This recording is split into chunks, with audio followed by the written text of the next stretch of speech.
원하셨던 그 모습에 내가 배운 것은 보잘것도 없는 일할 맞고 침묵하는 것과 타인과 날 더 쉽게, 더 즐겁게, 그리고 더. 안녕하세요, 블랙리스트. 저는 김기사입니다. 아나백입니다. 강대입니다. 김강아지입니다. 아, 진짜 오랜만입니다. 예, 오랜만이네요. 아, 원래 이거 추석 전에 한번 방송을 한다 했었는데, 예. 그렇게 하기 싫으셨다고요, 황대리님. 뭐 하기 싫다기보다는 어, 저희 스스로의 컨디션을 위해서 네. 배 운항하는 사람들 아닙니까? 이런데 좀 해줘요. 앞에 실려 다니는 사람 아니고요. 요즘 많이 내가 실려 다니는 것 같은데, 뭘 우라다가. 네. 강대리님, 금강아지님, 아나백님과 함께 오늘 방송을 진행하겠는데, 지금 여기 희비가 엇갈립니다. 이게 약간 방금 직전까지 되게 우울한 얘기 하다가 네. 갑자기 텐션을 끌어올리니까 굉장히 힘드네요. 네, 약간 멱살 잡고 어울리듯이. 뭐, 우울합니까? 지금 강대리님이랑 아나백님은 지금 아주 꽃이 피셨는데. 네. 그 정도는 아니고요. 네, 저랑 지금 금강아지님 어떡합니까? 금강아지님. 저는 일단 포천 가기로 하긴 했는데. 이미 확정했어요? 네, 조용히 부르시더라고요. 네. 조용히 부르셔서 이제 1대1 얘기를 하면서 가는 게 어떠냐고. 자기가 이제 선장님께도 물어보니까 낫다고 여기가. 어필을 강력하게 하시더라고요. 분명히 저는, 그럼 그렇게까지 말씀하시면 제가 가겠다고 말씀을 드렸는데, 알겠다 했는데도 그 뒤로 두 번, 세 번, 가는 게 좋다, 가는 게 좋다, 가는 게 좋다, 세 번이나 반복을 하시더라고요. 네. 좀 안 좋은가 보네요. 진짜 우리들이 약간 덤핑 세일 되는 듯한 느낌, 덤핑 세일 되는 듯한 느낌이 있어요. 그리고 우리가 이제 그들이 원하는 곳으로 가지 않겠다 하면 네. 이제 아예 몰아내려는 네, 눈치까지 나중에 주어서 기분이 묘해지는 게, 네. 가겠다고 하니까 고맙다고 하시더라고요, 저한테. 그죠. 추가로 나온 그 TO 두 자리가 네. 있지 않습니까? 네. 그쪽에 대한 이야기는 뭐 따로 없는 거죠. 가겠냐고 물어보시긴 하셨는데, 저를 쳐다보면서 그 눈빛이 가지 말아 달라. 되게 강렬하셨거든요. 그래서 그때 그렇게 말씀하셨죠. 제가 그냥 포천 가겠다 하니까 고맙다 하시더라고요. 남성 티오는 사라졌습니다. 남성은 처음부터 뽑고자 하는 사람이 있었는데 그 네. 사람이 안 간다고 했어요. 그래요? 그래서 사라졌습니다. 누군가요? 그게? 누군지 말씀드리지 않고 아무튼 오늘 방송 계속 진행해 보도록 하겠습니다. 네, 그런 게 있었고 아무튼 우리 처음에 이쪽도 해운업계에 이제 제가 처음 발을 디디고 제가 이렇게 폐쇄적인 업계 본 적이 없습니다. 아니 여기는 뭐야 그거 처음에 첫 끝발이 개끝발이야. 네. 내가 온갖 수단과 온갖 자문을 통해서 처음에 작은 배부터 불굴의 노력을 통해서 큰 배로 갈 수 있느냐 온갖 방법을 하고 자문을 하고 선장님들한테도 물어보고 해도 안 된다. 여기는 첫 끝배 큰 배 타면 무능해도 큰 배로 갈 수 있고 이야. 처음에 작은 배를 타면 네가 아무리 무능해도 갈 수 없다. 아이고. 이렇게 조언을 해주시더라고요. 이런 조언을 내가 받아본 적이 없어요. 이제까지 육상에서.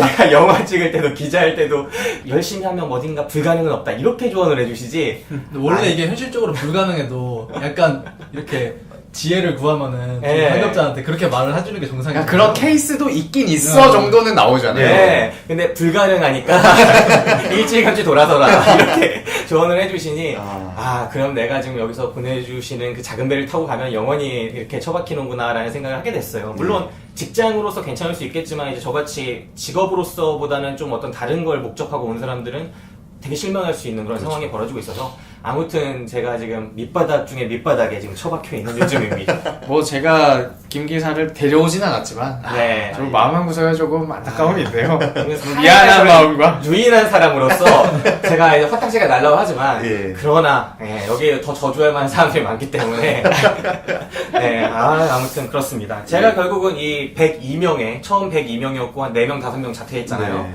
그 자퇴한 인원을 제외하고 제가 공식적으로 꼴찌란 말까지 하시더라고요. 에이. 그래서 이제 저를 자극하는 수법까지 쓰시는구나 이제 그러면서 요즘 착잡한 마음을 갖고 있습니다. 예. 네, 어쨌든 이 블랙리스트에 지금 2명의 지금 밑바닥 인생과 그 다음 2명의 괜찮은 인생으로 이제 달렸는데 오늘 방송을 한번 그래도 진행을 꿋꿋하게 해볼까 합니다. 예. 오늘 방송은 지난번에 우리가 창 다뤘었잖아요. 예. 네, 창은 군대 이야기였어요. 근데 오늘은 연상호 감독의 애니메이션 중에 학교 폭력 이야기 혹은 그 학교 학창 시절 이야기 예. 뭐 이렇게 이야기를 해볼 수 있을 것 같습니다. 영화는 돼지의 왕이라는 제목의 애니메이션이고요. 이것에 대한 구체적인 이야기 한번 나눠보도록 하겠습니다. 일단은 우리 댓글 소개 좀 해볼까요? 예, 저희 팟캐스트에 댓글란이 있는데요. 댓글란이 있는데요는 뭡니까? 아니 잘 모르시는 것 같아서 알려드리려고. 여러분이 너무 안다니까 이제 우리가 좀 돌아가면서 달아요. 이제 곧 남들 사이 아닙니까, 강대현님. 저는 배에서도 들으려고 이제 다운로드 할 예정입니다. 예. 네, 그리고 댓글도 좀 남겨줘요. 제가 강대리입니다. 그러면서. 제가 바로 네, 아무튼 그렇습니다. 알겠습니다. 예, 9월 27일에 이름 입력님이란 분께서 댓글을 달아주셨네요. 근데 이름 입력은 처음 그 초기 설정값 아닙니까? 아, 그러네요. 예. 네. 따로 이게 아이디를 안 만드신. 어떻게 달아주셨냐면 늘 잘 듣고 있습니다. 영화, 책, 팟캐스트 중 단연 최고입니다. 강추라고 달아주셨어요. 혹시 아는 분입니까? 아니, 모릅니다. 네. 확실한가요? 너무 알 수도 있죠. 여기 중에 한 명이 달았을 수도 있어. 근데 나는 아니리라 이렇게 생각하고 있는데 어쨌든 그치. 이런 칭찬하는 이런 발언은 강대리는 아닌 걸 확신합니다. 예, 뭐 답글도 이야기하나요? 답글까지는 필요 없고요. 네. 예, 그다음. 요즘에 원래 김 기사가 예전에는 답글을 잘 안 달았는데 네. 다시 정책을 바꿔서 댓글을 열심히 다는 걸로. 요즘 이제 마음 붙일 데가 없어요. 어떻게해서 그렇습니다. 알겠습니다. 그리고 이틀 뒤인 9월 29일 날 희장님께서 네. 팟캐스트 소모임 운영진이기도 하고 방송에도 나오셨던 희장님께서 인색 문화 클로징 BGM이 너무 좋아요. 덕분에 좋은 노래까지 알게 돼서 감사합니다. 라고 달아주셨죠. 네, 이 인생문학 1편이죠. 1부 네. 클로징 그 음악은 안할백님이 그때 인생문학 중에 하나로 꼽아주셨던 그 노래 가사예요. 자꾸 인생문학이라고 하니까 되게 네. 민망한데요. 그냥 좋은 가사를 소개했다. 네. 이 정도로. 네. 가수가 누구였죠? 가을방학의 취미는 사랑이라는 노래입니다. 네, 가을방학의 취미는 사랑이라는 그 곡이었습니다. 우리가 이렇게 무단으로 남의 곡 막 넣다가 고소를 당하게 되면은 이제 제가 돈도 없거든요, 요즘에. 이제 땡겨와서 물어줘야 돼. 거의 그 지경에 이제 갑니다. 네, 아무튼 그렇습니다. 자, 이제 댓글 소개까지 한번 드렸고, 예고편 듣고 와서 우리 연상호 감독의 애니메이션 돼지의 왕에 대한 이야기 한번 나눠보도록 하겠습니다. 아내를 죽인 남자, 세상에 분노한 남자. 종서가 오랜만이다. 과거를 지웠던 두 남자가 다시 만난다. 갑자기 만나자고 한 이유가 뭐냐? 철이 얘기를 하고 싶어서 만나자고 했다. 세상이 버렸던 15년 전 그날, 누구부터 죽여줘! 그 끔찍한 이야기가 다시 시작된다. 대한민국 애니메이션 최초 잔혹 스릴러. 철이 얘기 한바탕 하니까 시원하냐? 아니, 아직 철이 얘기 하지도 않았어. 지금부터가 내가 하고 싶었던 얘기야. 돼지의 왕. 목소리 출연 양익준, 오정세. 그들의 잔혹한 진실이 밝혀진다. 학교에서 벌어지는 일입니다. 아까 말씀드렸듯이 학교에서 벌어지는 일이고요. 우리가 초반에 이제 뭐 높은 자와 낮은 자라고 했나요? 어떻게 네. 설명하셨죠? 저희 밑바닥 인생과 네. 네, 그 다음에 올라가신 분들. 영화 속에 이제 이미 올라가 계신 분들이 나오고 밑바닥 인생이 나오죠. 그죠. 예. 설명을 좀 쉽게 하기 위해서 예전에 뭐 엄석대 그 제목이 우리들의 뭐죠? 일그러진 그 소설이나 혹은 이제 말죽거리 잔혹사 네. 이런 걸 생각하시면 될 것 같아요. 이제 처음에는 어른이 된 상황에서 이제 시작을 합니다. 이제 경민이라는 아이가 있는데요. 어릴 때는 굉장히 소심하고 이랬는데 이제 성인이 돼가지고 사업을 했는데 망한 거예요. 그래서 15년 전 친구를 흥신소를 통해서 아마 찾은 것 같아요. 네. 알아내서 이제 찾아가서 둘이 소주잔을 기울입니다. 그러면서 옛날 얘기를 꺼내죠. 근데 뭔가 꿍꿍이가 있는 것 같은데 돌려 자꾸 옛날 얘기를 합니다. 그러면서 영화는 중학교 시절 교실로 돌아가는데요. 그 중학교는 아까 말씀드린 것처럼 계급사회입니다. 그래서 괴롭힘을 당하던 그 아까 말한 그 두 사람이 뭐 반의 짱? 일진? 같은 애들한테 계속 괴롭힘을 당하는데 갑자기 철이라는 아이가 나타나더니 걔네들 때려 눕힙니다. 그리고 우리는 힘을 길러서 악이 돼야 돼. 그래야 쟤네들 이길 수 있어. 이런 식으로 얘기를 하죠. 근데 점점 상황은 철이한테 안 좋은 상황으로 계속 갑니다. 뭔가 우리가 보기엔 철이가 영웅 같아 보이지만 선생님이나 학교의 어떤 일진이나 이런 사람들이 보기에는 거의 뭐 문제야, 먼지, 쓰레기, 양아치 뭐 이렇게 나오죠. 그래서 상황이 안 좋아지고 자퇴까지 나가게 됩니다. 그래서 철이는 어떤 큰 계획을 세우죠. 모두들 앞에서 얘기해도 되는 거죠, 다? 네, 다 얘기했어요. 예. 조회 시간에 학교 옥상에 떨어져 자살하겠다. 그러면 다들 나를 생각하면 다들 고통받겠지? 뭐 이런 생각이죠. 그런데 어쩌다가 철이가 아버지가 돌아가시고 엄마 혼자 키우는데 또 엄마가 이제 노래방 도우미로 나가죠. 그걸 보면서 또 뭔가 이렇게 엄마가 안 좋은 경험을 당하는 걸 보면서 마음을 고쳐먹고 이제 잘 살아봐야겠다. 하지만 퍼포먼스는 하겠다. 그러면서 이야기가 이제 어떤 반전의 상황으로 치닫게 되고 결국 떨어져 죽죠. 네. 근데 어떤 비밀이 숨어 있습니다. 근데 그 비밀이 뭐 비밀인지 모르겠는데 비밀이죠. 뭐 전 몰랐는데. 반전이죠, 반전. 그렇죠, 그렇죠. 전 상상도 못했어요. 아 그래요? 맞췄다고 또 자랑하려고. 맞추진 않고 그냥 이분이 맞출 수 없는 반전글 러덜리스 이런 거 다 맞추는 사람이야. 자기 다 알았다고. 혹시 그렇지 않을까라고 생각했는데 그렇더라고요 역시. 네. 예, 아무튼 영화는 뭐 이런 얘기입니다. 진짜 네. 생각하셨어요? 그랬던 것 같은데요. 제가 이거를 극장에서 봤어요. 네. 옛날에.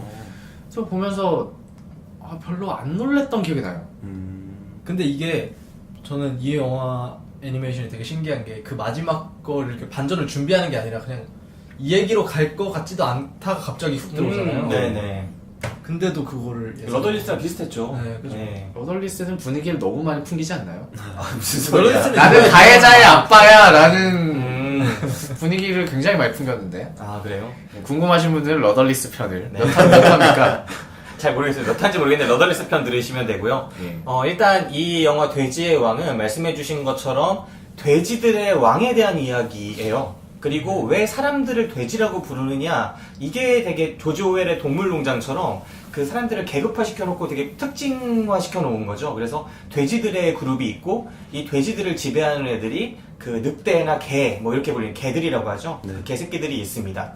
근데 이 돼지들은 훨씬 힘이 셀 수도 있고 수도 많지만 돼지들이 이 잘 뭉쳐있는 개들한테 상대가 안 되는 거예요. 저쪽은 조직화되어 있고 지금 힘을 갖고 있고 폭력을 행사하는데 이쪽은 다 그냥 뿔뿔이 흩어진 군중일 뿐이거든. 그 중에 돼지의 왕으로 철이라는 애가 등장을 해서 맨날 맞고 다니고 돈 뜯기고 다니고 괴롭힘 당하고 그냥 혼나고 막 이런 주눅든 아이들에게 하나의 구심점이 되어줄 수 있다는 희망을 주죠. 근데 우리가 이렇게 돼지의 왕이라는 제목에서 연상하게 되는 것처럼 하나의 혁명기, 그 다음에 전복기 뭐 이런 건 아닙니다. 네. 완전히 이들을 극복할 수 있을 것처럼 보이다가 제도권이 이 돼지의 왕을 완전히 뭉그러뜨리고 결국은 이 철이가 어떤 퍼포먼스를 통해서 이걸 다시 어떻게 극복해보고자 하지만 다시 짓밟히게 되는, 그래서 죽음에 이르는 그런 이야기고요. 그 뒤에 담겨있는 이야기도 사실 되게 슬퍼요. 흥행소를 통해 이 옛 친구를 찾은 경민이와 그 다음에 그렇게 해서 만난 그 또 다른 친구 종석이 이 두 명 모두가 현재 연상호 감독의 애니메이션에 늘 등장하는 그 진짜 징글징글하고 막 그런 사람 있잖아요. 되게 비루하고 되게 폭력적일 수도 있고 못난 그런 삶을 살고 있어요. 그래서 보는 사람으로 하여금 되게 그의 그림체만큼이나 불편한 마음을 자아내는 그런 영화가 되겠습니다. 일단 키워드 어떻게 뽑아오셨는지에 앞서서 일단 어떻게 영화를 보셨는지 총평 돌아가면서 한번 얘기해보도록 하겠습니다. 금강아지님. 저는 창이랑 사이비를 먼저 봤었어요. 그리고 네. 이거는 최근에 이제 이 3부작을 다루게 되면서 봤는데 저는 일단 창이랑 사이비가 먼저 봐서 그런지는 모르겠는데 그게 더 나은 것 같더라고요. 이게 조금 뭐랄까 몰입도가 좀 떨어졌던 것 같아요. 보면서 뭐 딴짓을 해서 그런지는 모르겠지만 제가 알기로 옷 갈아입으면서 보고 막 그랬습니까? 우리 금강아지님의 재능이 있다면 멀티태스킹인데 거의 만화책을 보면서 애니메이션 한 편을 보면서 과제를 한다. 부럽네요. 제가 아마 돼지의 왕을 볼 때 아마 한 3가지 하고 있었죠. 네. 예, 어쨌든 그 보면서 그 작가의 그 작품들 여러 개처럼 끝마치 항상 뭔가 좀 텁텁하게 불쾌하고 볼 때마다 시큼하다는 느낌이 드는 그런 작품 중에 하나였고 또 보면서 되게 불편했던 게 제가 학교 다닐 때 저는 초식 동물에 가까웠거든요. 네. 이 보면서 이제 참 불편하더라고요. 그래서 또 돼지라는 말을 쓰고 싶지 않은 거지. 저희가 돼지에 속한다고 하니. 네. 그래서 예, 보면서 되게 마음이 아프더라고요. 감정이입을 되게 많이 하면서 봤어요. 그래서 네, 추천입니까? 저는 보말 하겠습니다. 네. 금강아지님은 보말 주셨고, 그 이름은 강아지인데, 그러니까 개에 대한 열망이 있었던 거죠. 자기는 돼지지만 늘 개에 대한 열망, 그 중에서도 금개가 되고 싶었던 열망이 있는 금강아지님입니다. 네, 아나백님은 어떻게 보셨나요? 저는 재밌게 봤어요. 이제 불편하다고 하셨는데 그 불편한 지점이 뭐 주의를 환기시킬 만한 불편함? 뭐 좀 과한 장면도 있었다고 생각을 해요. 예를 들어서 그 고양이를 죽이는 장면 있지 않습니까? 뭐 나중에 죽은 고양이를 계속 보잖아요. 종석이가. 네. 근데 그렇게 나와가지고 좀 미안한 마음이 덜어지긴 했는데 그게 좀 잔인한 것 빼고는 충분히 이제 지적할 만한 것들을 지적했고 그로 인해서 내가 느끼는 불편함이기 때문에 이거는 괜찮았던 것 같고 그냥 그런 것들이 좋았어요. 보통 엄석대 아까 얘기를 했지만 네. 엄석대는 공부는 못하고 못 살고 근데 이제 힘만 있는 애잖아요. 네. 근데 여기서는 일진이나 이런 애들이 뭐 깔끔하고 잘생기고 집안도 좋고 공부도 잘하는데 근데 양아치인 거죠. 네. 근데 그런 경우가 굉장히 많지 않습니까? 그렇죠. 보통? 사실 여기서는 일진도 아니죠. 걔네는 선도부 같은 그렇죠. 네, 선도부죠. 그런 존재로 나오죠. 그 친구에서, 친구가 아니라 같은 반. 발걸이 잔혹사. 예. 거기서도 선도부 애들이 일진처럼 나오죠. 맞아요. 그렇죠. 이종석 씨였나? 예. 여기도 거의 관리하는 느낌? 네. 네, 그리고 내가 너 뭐 이따위로 당하라고 뭐 이거 시켜준 줄 알아? 이런 식으로 대사가 아마 돼지의 왕에도 네. 나오는 거 보면은 선도부나 뭐 그런 조직이지 않을까 싶은데 걔네들이 사실상은 양아치 짓을 하고 다니는 거죠. 뭐 그런 부분을 지적하는 거라든가 저는 이 영화가 단순히 우리가 뭐 학교 폭력 얘기를 많이 요즘에 나오고 또 김기사도 이게 학교에 대한 이야기다라고 했지만 사실상 거기에 포커싱을 맞춘 것 같진 않고 우리나라가 그냥 이 사회가 이따위다 라는 얘기를 하고 있는 것 같아서 저는 전반적으로는 재밌게 봤고요. 또 기억나는 게 제가 이거 영화관에서 봤는데 GV를 했어요. 네. 그래서 연상호 감독하고 최규석 만화가 그리고 허지웅 씨가 허지웅 씨. 와서 세 명이서 이렇게 얘기했던 기억이 납니다. 그리고 거기 형사 두 명이 허지웅하고 최규석이에요. 네. 네, 그 아빠 찾으러 왔던 아빠 아빠를 시체를 확인하는 예. 거죠. 그래서 무슨 얘기를 했는지 제 기억은 안 나요. 이 얘기를 그때 김기사에게 하니까 엄청 욕을 하더라고요. 제가 왜 욕을 했습니까? 욕이 아니죠. 건전한 비판. 음. 평론가가 어떻게 작가들과 그렇게 친분을 맺고 이야기를 할 수 있냐 뭐 그런 얘기를 했던 기억이 나요. 제가 그런 이야기를 했던 이 배경은 또 허지웅 씨가 우리 방송 들을 수도 있으니까. 네, 물론 이렇게 자연스럽게 일을 하다 보면 뭐 친해지고 그런 건 있을 수 있지만 유독 자기가 별점 잘 주는 분들하고 이렇게 돈독한 관계를 유지하는 게 딱히 좋아 보이진 않더라. 약간 비즈니스적인. 네, 그래서 그런 부분에 대해서 이야기를 했던 거지. 네, 아무래도 이 평론이라는 게 되게 어떻게 보면 공적인 영역에 애매하게 속해 있다고도 볼 수 있는 거잖아요. 자기가 하는 게 분명히 사적인 행동이기도 하지만 공적인 역할을 수행하고 있는 부분도 분명히 있으니까 그 평론을 읽는 사람들한테는. 그런데도 불구하고 자신이 그렇게 적극적으로 친하게 지내는 분들의 작품에 꼬박꼬박 별점을 주는 모습이나 평을 호평을 하는 모습들을 자주 본 것 같아서 네, 그런 부분에 대해서 살짝 얘기를 한 적이 있었죠. 김 기사님이 많이 부드러워지죠. 요즘에 몸 엄청 사리고 있으니까 낮은 대로 임하라 이런 모습을 1년 정도 더 임해야 이제 제가 취업이 될 것 같아서 네 그렇습니다. 예. 강대리님 어떻게 보셨나요? 제일 좋게 본 것 같아요. 연상호 감독. 부산행까지 포함해서? 네, 부산에까지. 처음에 봤을 때 금강아지님 그 감상이랑 좀 비슷했어요. 너무 불편해서 제가 옛날에 좀 막 영화를 막 이렇게 미친 듯이 볼 때 조금 제 입맛에 맞는 영화만 이렇게 골라보려고 하던 그 틀을 깨려고 이런 거를 찾아보기 시작했는데 그런 종류의 이제 영화를 접할 때 제가 되게 거부감이 없는 타입인데 이거는 정말 세더라고요.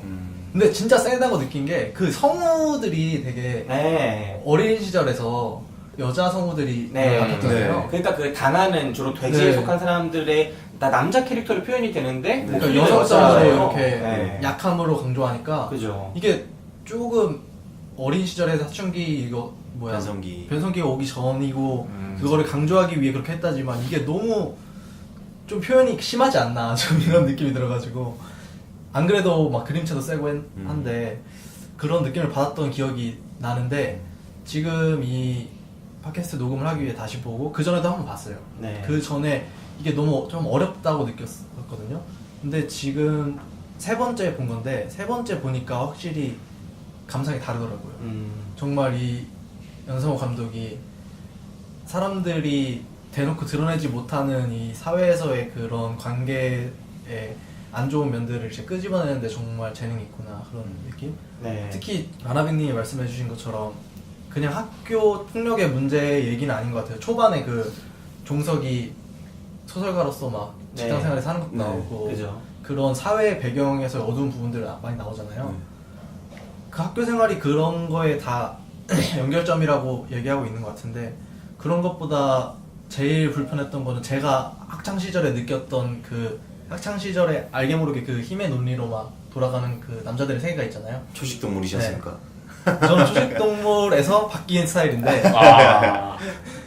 아니 제가 막 이렇게 누구를 괴롭히고 이러진 않았는데 되게 약간 철이 같은 마음을 가지고 있었어요 항상. 근데 그렇게 못했어요. 네. 이렇게 막 이 영화처럼 막뭐 고양이 이런 얘기가 아니라 그냥 누가 불의를 저지르고 있을 때 나는 도와주고 싶다는 마음을 했어도 내가 나서지 못한 경험도 많고 막 그랬는데 이 영화는 그걸 통쾌하게 하면서도 이게 현실이 막 그 제도권에 짓밟히는 걸 완전히 보여주니까 너무 적나라하게 보여주고 영화적인 요소도 있지만 그런 설정 자체가 저를 너무 힘들게 했던 것 같아요. 특히나 제 여태까지 살아온 경험이랑도 비슷한 상황들이 많아가지고 어쨌든 저는 그런 의미에서 강추. 네. 원래 그 괴롭힌 사람들은 자기가 괴롭힌지 몰라요. 맞아요.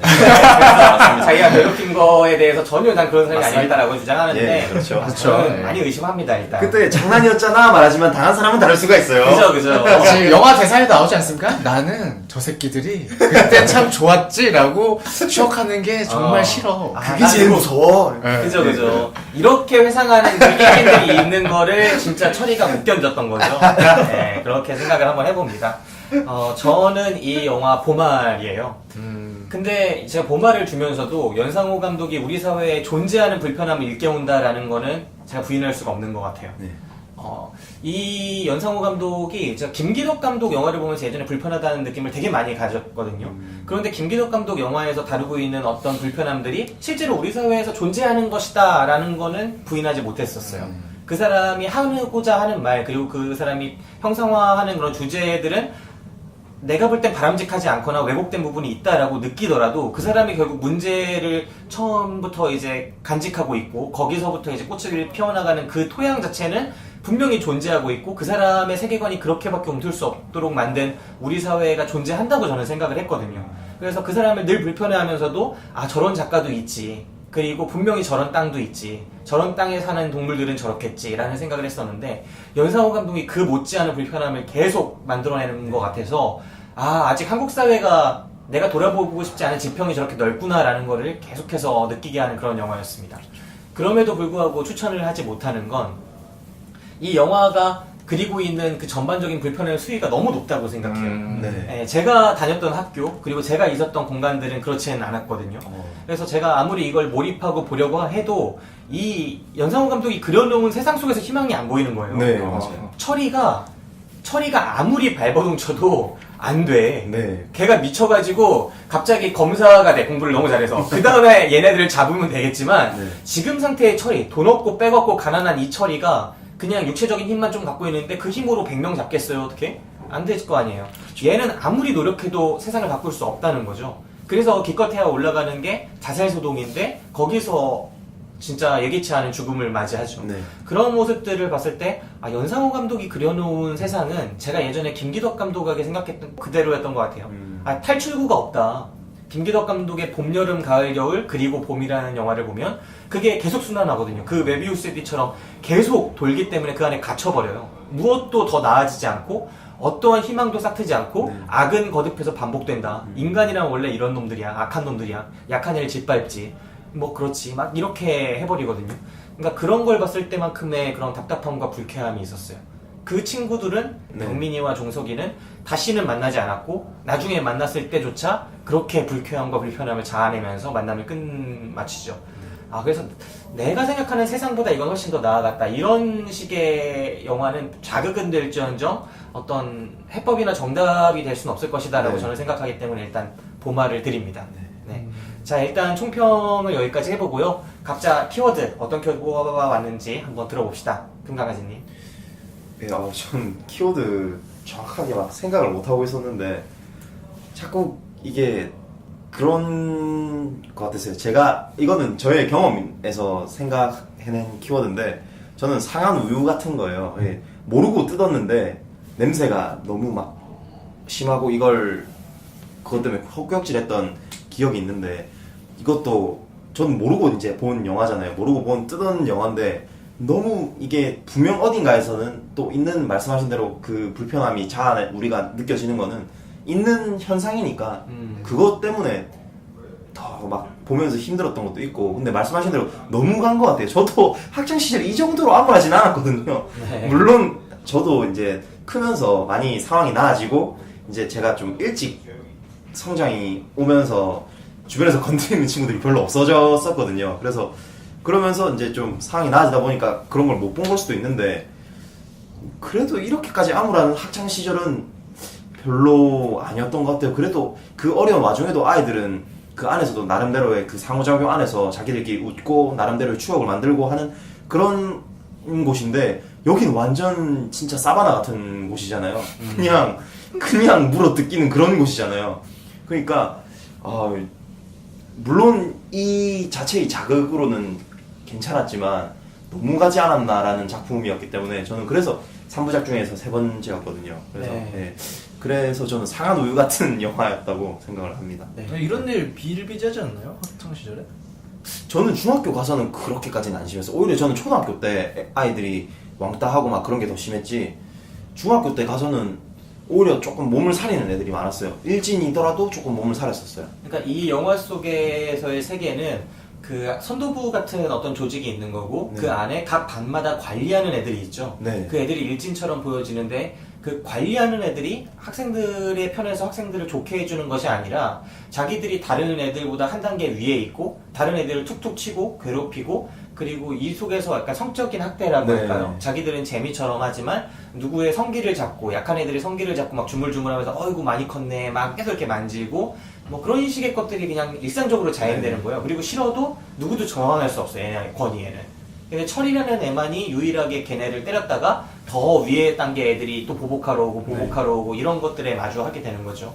분명히 저의 학창 시절에도 이런 건 존재했었거든요. 근데 아까 아나비님이 말씀해 주신 것처럼 저의 학교에서는 이렇게 잘 사는 애들이 그런 조직은 아니었어요. 잘 사는 애들의 그룹은 따로 있고 주먹 세고 싸움 잘하는 그런 네. 애들이 이렇게 애들을 관리하고 이렇게 돌아다니면서 보복하러 오고 누가 자기네 애들 중에 누가 맞으면 여러 명이 몰려서 보복하고 이런 것들은 분명히 있었지만 여기만큼 체계화되고 관료화되고 조직화되어서 외부의 어떤 권력으로부터 선생님이나 뭐 학교 측이나 뭐 그런 것으로부터 완벽하게 독립되어 있는 이런 조직까지는 없었거든요. 이게 제가 보면서 그래 좀 다르다고 느꼈던 게 지금 여기에 나오는 그 시대상은 워크맨 나올 정도의 그 옛날 시대잖아요. 네. 그때는 오히려 그 아나백님이 말씀하신 그 시대에 더 가깝게 힘의 논리에 더 가깝게 이 일진들이 있었을 텐데 지금 오히려 초등학교, 중학교들이 이렇거든요. 지금 일진들이 오히려 학생회장하고 뭐 집안백 좋고 잘 사는 아이들이 오히려 그들이 주체가 되어서 아이들을 왕따시키고 약간 일진 그런 식으로 자기들은 오히려 놀이라고 하는 막 그런 식의 자행되는 그게 심각한 편인데 이거는 좀 시대상이 옛날인데도 불구하고 그걸 그렇게 표현을 했더라고요. 그걸 보면서 뭐 잘 표현했다고는 생각을 했는데 솔직히 저도 학교 다닐 때는 고등학교 때 이런 경우가 좀 있었어요. 고등학교 때 굳이 그렇게 막 엇나가는 애들이 아님에도 불구하고 이런 비슷한 모임을 만들어서 자기들이 학교를 나름대로 교화한다는 방식으로 그렇게 하는 아이들이 있었는데 글쎄요 그렇게까지 가깝지 않아서 그 친구들은 오히려 그 친구들끼리만 그들만의 세상이었고 오히려 가깝지 않았어요. 일반적인 친구들이랑. 네, 그래서 네. 사실 이거를 근데 개인적인 경험만으로 이렇게 설명할 수는 없는 그렇죠. 거는 모든 사람들의 경험이 다 다르고 예. 분명히 잘 살고 빽 있고 그 다음에 철저하게 조직화되어 있고 모두로부터 보호받는 애들이 더 악행을 저지르는 사례들이 주변에는 무궁무진하게 많을 수 있어요. 네. 뭐 지금 우리나라 최고의 기업 총수라는 사람 지금 어디가 있습니까? 구치소가 있잖아요. 네. 그리고 뭐 한화그룹에서 회장님이 왕 회장님이 그렇게 폭력 쓰시고 건달 동원해서 그렇게 하고 다니시는 것도 유명하고 예. 거기뿐만이 아니죠. 그럼 뭐. 그 도지사 네. 그 아드님 그런 것도 네, 있고요. 그뿐만이 네. 아니라 뭐 전직 대통령도 있고 뭐 다양한 클래스의 사람들이 있고 최근 할리우드에서도 진짜 영화계의 중심, 코어 중에 코어에 있던 사람이 온갖 여성들을 그렇게 매만지고 폭력을 휘두르고 막 성폭행하고 구강성교시키고 막 이런 식의 행동을 저질렀는데 수십 년 동안 아무도 몰랐고 당한 사람들은 주변에 알렸지만 그 주변에 알린 사람들도 누구도 이 사람한테 대항할 생각을 못했다는 거예요. 심지어 기네스 펠트로, 안젤리나 졸리 이런 사람들이 다 브래드 피트 다 알고 있었음에도 불구하고 그리고 기네스 펠트로와 안젤리나 졸리 같은 경우에는 직접적인 그런 성적인 압박을 받았음에도 불구하고 불이익을 받을까봐 대항하지 못했을 정도의 거물이 최근에 이런 네. 사태가 불거지고 있지 않습니까? 아, 그렇습니까? 네. 그럴 수가 있나요? 아, 있죠. 그래서 맥 데이먼이랑 메릴 스트립이 좀 친하거든요. 그래서 우린 몰랐다. 이 새끼가 이러였던지 몰랐다라고 하고 그 친구는 자기가 세웠던 회사에서 드디어 이제 물러나는데 어마어마한 작품들을 많이 넘겼죠. 메릴 스트립이 그때 뭐 철의 여인 그거 제작했잖아요, 그분이. 그래서 이 사람을 가리켜서 신이다, 가시다라고까지 그 수상소감에서 밝히기도 했었고 구디런팅부터 해가지고 히트작도 어마어마하게 많이 제작하신 그런 분이었는데 그 데려와가지고 호텔방에서 이제 그 회의하자고 불러가지고 여배우들 23, 4 이런 먹은 여배우들을 맨날 강간하고 막 마사지 하라고 그러고 옷 벗고 있다가 막 감겨주고 막 이런 것들 이런 짓거리들을 해왔는데도 수십 년 동안 아무도 몰랐다는 거예요. 네. 역시 그 작품으로는 사람을 알 수가 없군요. 네, 진짜. 그리고 그분이 민주당에다가 계속 지속적인 선거 때마다 거액을 내는 대표적인 큰 손이라서 지금 힐러리 클린턴부터 해가지고 지금 여기 막 비판 성명을 내고 있긴 하지만 되게 난처한 입장이라고 합니다. 네, 그래서 좀 민주당한테도 되게 타격이라고 하는데 어쨌든 미국 이야기고 예. 이런 일들이 막 자행되고 있음을 볼 때 분명히 사람마다 다르고 그런 악을 정면에서 대항했을 때 이런 상황이 어느 정도는 비슷한 상황이 불거질 수도 있겠구나라는 생각을 하게도 됩니다. 그리고 무엇보다 정말 가까운 사례는 바로 1, 2년 전 대한민국이죠. 네. 1, 2년 전 대한민국에 그 개들 있었잖아요. 네. 그 개들 중에 일부가 자기네 살수차 쏜 사람, 직접 쏜 사람들이 사과하겠다고 해도 말리고, 네. 경찰 수뇌부에서 말리고 그랬던 사례들이 요즘 속속 불거지고 있는데, 그 경찰들이 결국은 국민들을 관리했던 사람들 아닙니까? 그렇죠. 국민들의 민중의 지팡이가 아니라 국민들을 관리했던 사람들. 네, 그런 걸 봤을 때 어떤 사회상의 반영일 수도 있겠다는 생각을 해봅니다. 네, 상한 우유라는 키워드 이야기해 주셨고요. 안화백님 어떤 키워드 가져오셨나요? 저는 정략 결혼이라는 키워드를 가져왔는데요. 상상도 못하겠네요. 아니, 별건 아니고요. 그 학교라는 곳에 대해서 그냥 생각을 많이 해봤는데 저는 어릴 때 학교 안 가면 큰일 날 줄 알았어요. 저도 근데 그거를 일찍 깨우치신 분들이 좀 있더라고요. 좀 안 가도 그닥 문제가 없다. 그러니까 사실 정략 결혼이란 게 뭐 서로 사랑해서 하는 게 아니고 많은 것들이 얽혀 있기 때문에 어쩔 수 없이 만나서 뭐 잘 살면 상관이 없는데 잘 안 맞아도 꾹 참고 살다가 뭐 이혼할 수도 있고 아닐 수도 있는 건데 헤어지기 어려운 거잖아, 나의 마음만으로. 근데 학교도 어떻게 보면 그냥 씨발 안 가, 검정고시 하지, 사실 이래도 되거든요. 네. 근데 그렇게 하지 못하게 만드는 것들이 수없이 많다는 거죠. 맞아요. 이걸 보면서 좀 그걸 다시 한번 생각하게 돼가지고 정략 결혼이라는 키워드를 가져와 봤어요. 저도 진짜 고등학교 때까지 한 번 딱 조퇴한 거 빼고 개근을 했거든요. 되게 뿌듯했는데 나중에 생각해보니까 그럴 필요가 없었던 거예요. 진짜 우등한 상품 KS 마크가 붙은 여학생인 거죠. 이 교육과정. 교육부가 진짜 마크 붙여줘야 돼. 이런 검증을 딱. 그래서 제가 얼마 전에 저희 그 녹음을 했었는데 그 뭐죠? 비문학? 거기서 교육은 정말 뭐 그냥 양산품을 찍어내는 거고 뭔가 이렇게 대단한 능력을 가진 크리에이티브한 것들은 공교육에서 나오지 않는다 뭐 이런 얘기를 잠깐 나눴었는데 그때도 제가 스스로 여기 있다 그거 얘기를 했었죠. 그래서 저는 이제 학교에 대해서 좀 고민을 해봤으면 좋겠다. 그리고 그런 좀 답답한 마음이 들어서 그냥 안 해 이러고 탁 털어버리면 쉬운 문제인데 사실 어떻게 보면 그냥 너무 그런 걸 못하게 막는 것들이 많아서 문제들이 커지고 있지 않나 싶은 생각이 들어서 이렇게 생각해봤습니다. 저는 진짜 대단하다고 생각하는 애들이 제가 이제 고등학교 다닐 때 그냥 피곤하면 안 오는 애들이 있었어요. 멋있다. 오늘 좀 피곤해서 학교 안 간다. 뭐 이러는 친구들이 있었거든요. 거의 뭐 오늘 날씨가 너무 좋은데? 못 가겠다. 한강 가는 거야, 한강. 근데 이런 애들 옆에 계속 두고 보니까 나는 이제 고등학교까지는 그러지 못했거든요. 이제 집에 분위기도 있고 그래서 고등학교까지는 어느 정도 가야 된다. 근데 교복을 벗는 순간 대학교에서 이제 이제 학교에 이제 입학하고 맨날 저는 학교를 가기 위해서 이제 양화대교 건너거나 성산대교 건너서 학교를 갔어요. 근데 가다가 아 날씨 좋다 이러면은 내려가지고 그냥 오리배 타고 이런 적 많이 있었거든요. 근데 시험날 제가 언젠가 이제 2학년이었구나. 2학년 때 되게 중요한 이제 학과 시험이 있었는데 제가 그냥 오리배를 너무 타고 싶은 거야. 그래갖고 오리배를 타러 가서 시험을 안 봤어요. 근데 이게 아이고. 학교에 되게 유명했었거든요. 친구들 사이에서 미친놈이라고. 정말 미친놈이네요. 있었는데 저는 그때 제가 고등학교 때 만난 그 가까운 친구들이 아니었다면 그런 생각을 평생 못했을 것 같아요. 이게 죽는 거 아니거든. 그렇죠. 네, 그냥 내가 학교 좀 가기 싫으면 안 간다. 그렇죠. 네, 이렇게 해도 그 다음날 물론 좀 맞을 수는 있죠 선생님들한테.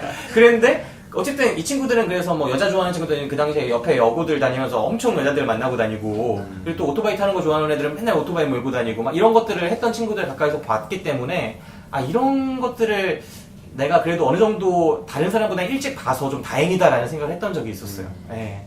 너무 막 개근만 하고 학교를 열심히 다니고 선생님 말이 다 정답인 줄 알고 막 그랬으면은 사실은 좀 서운할 뻔했다. 그 학창 시절이. 그렇죠. 그 생각을 해봅니다. 저도 뭐 나름대로 학교는 갔지만 열심히 그렇게 따르는 학생은 아니었기 때문에 그거는 좀 그렇게 생각을 해봐요. 네. 약간의 일탈은 좋은 추억이 됩니다. 네. 그 정략 결혼이라는 키워드가 확실히 이 영화 속에서도 어우러지는 부분들이 있네요. 네, 네. 그렇죠. 뭐 철이처럼 사는 게 꼭 좋진 않지만. 네.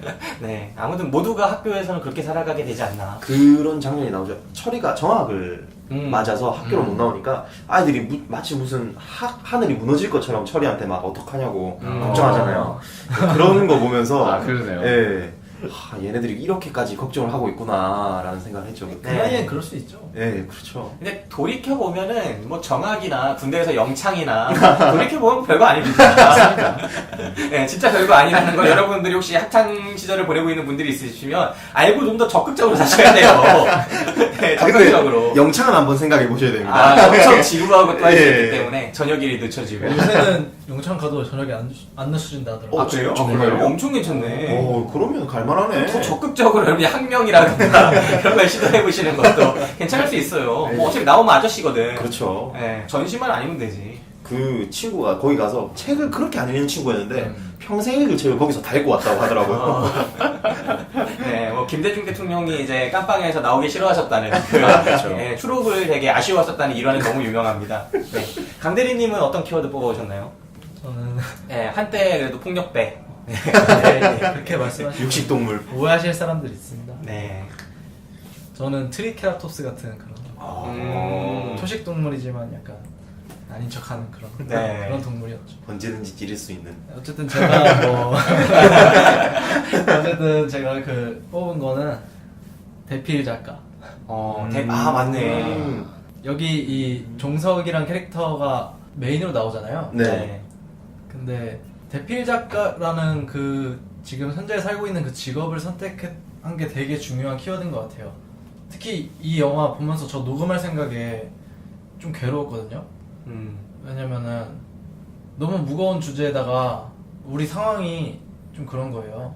뭐가 그래요? 아니, 강대리는 지금 저 떨어뜨리고 합격해가지고 지금 탱자탱자 하던데. 요새 바쁘신 걸로 아는데. 아니 솔직히 우리가 배를 타는 것도 뭐 평생 철이처럼 혁명가처럼 살면 좋지만 어느 정도 타협하는 거잖아요. 직장인 생활을 하는 것도 우리의 인생으로 봐서 한 사람의 그냥 평범한 인생으로 뭐 이게 나쁜 건 아니지만 어쨌든 이 일련의 모든 에피소드나 이런 거에서 제가 어떤 생각을 해야 될까, 막 인생은 불공평한 걸 져줘야 되나, 뭐 저런 인간들이 있는 걸 져줘야 되나, 이거를 못 막는 시스템을 져줘야 되나 이런 생각을 했는데 어떻게 보면은 마지막에 그 철이도 자기가 했던 행동이 더 큰 대의를 위해서라고 포장하지만 결국 자기 삶을 좀 더 편하게 하고 싶었고 조금 드라마틱하게 그냥 끝내고도 싶었고 막 그런 이기적인 마음이 있었잖아요. 그리고 저는 그 클라이막스에서 이제 종석이가 경민이 목을 조를 때 네. 이제 경민이가 너 진짜 네가 그 한 짓을 나는 우리 모두를 위한 거라고 생각해서 신고하지 않았던 거야. 진짜 그거 맞냐 막 이렇게 하잖아요. 근데 그 모두가 지들이 뭐 찌질찌질 됐던 누구한테 맞았건 뭐 했고 자기 인생은 자기한테 달린 거지 누구 대필 작가로 평생 사냐 마냐 뭐 이런 거는 그냥 어쩔 수 없다라는 거를 저는 그런 게 느껴지더라고요. 그러니까 어쩔 수 없다는 게 자기한테 달린 거니까 이런 게 너무 막 희망이 없는 이야기다 이렇게 생각하지 말고 그냥 이런 일도 우리가 어느 정도 있는 아까 전에 말씀하신 있는 뭐 토양 네. 뭐 있는 환경 우리가 이렇게 보기 싫어하지만 이렇게 거들치기 싫어하지만 있는 사회적인 문제들을 다루고 있잖아요. 이제 그런 거에 대해서 우리가 생각할 때 이기적인 마음으로 누가 잘못했어 뭐 했어 하지 말고 스스로가 어떻게 살아가야 되는 태도를 가져야 되는가 이런 거를 좀 생각해봐야 되지 않나. 특히나 지금 학교 생활에서 학교 한 번 안 가면은 막 큰일 나는 줄 알던 어린 시절을 우리가 추억해서 생각나는 건데 부모님이 왜 그런 거를 이렇게 직설적으로 말씀 안 해주셨을까? 아직도 사회는 뭐 봉건주의다.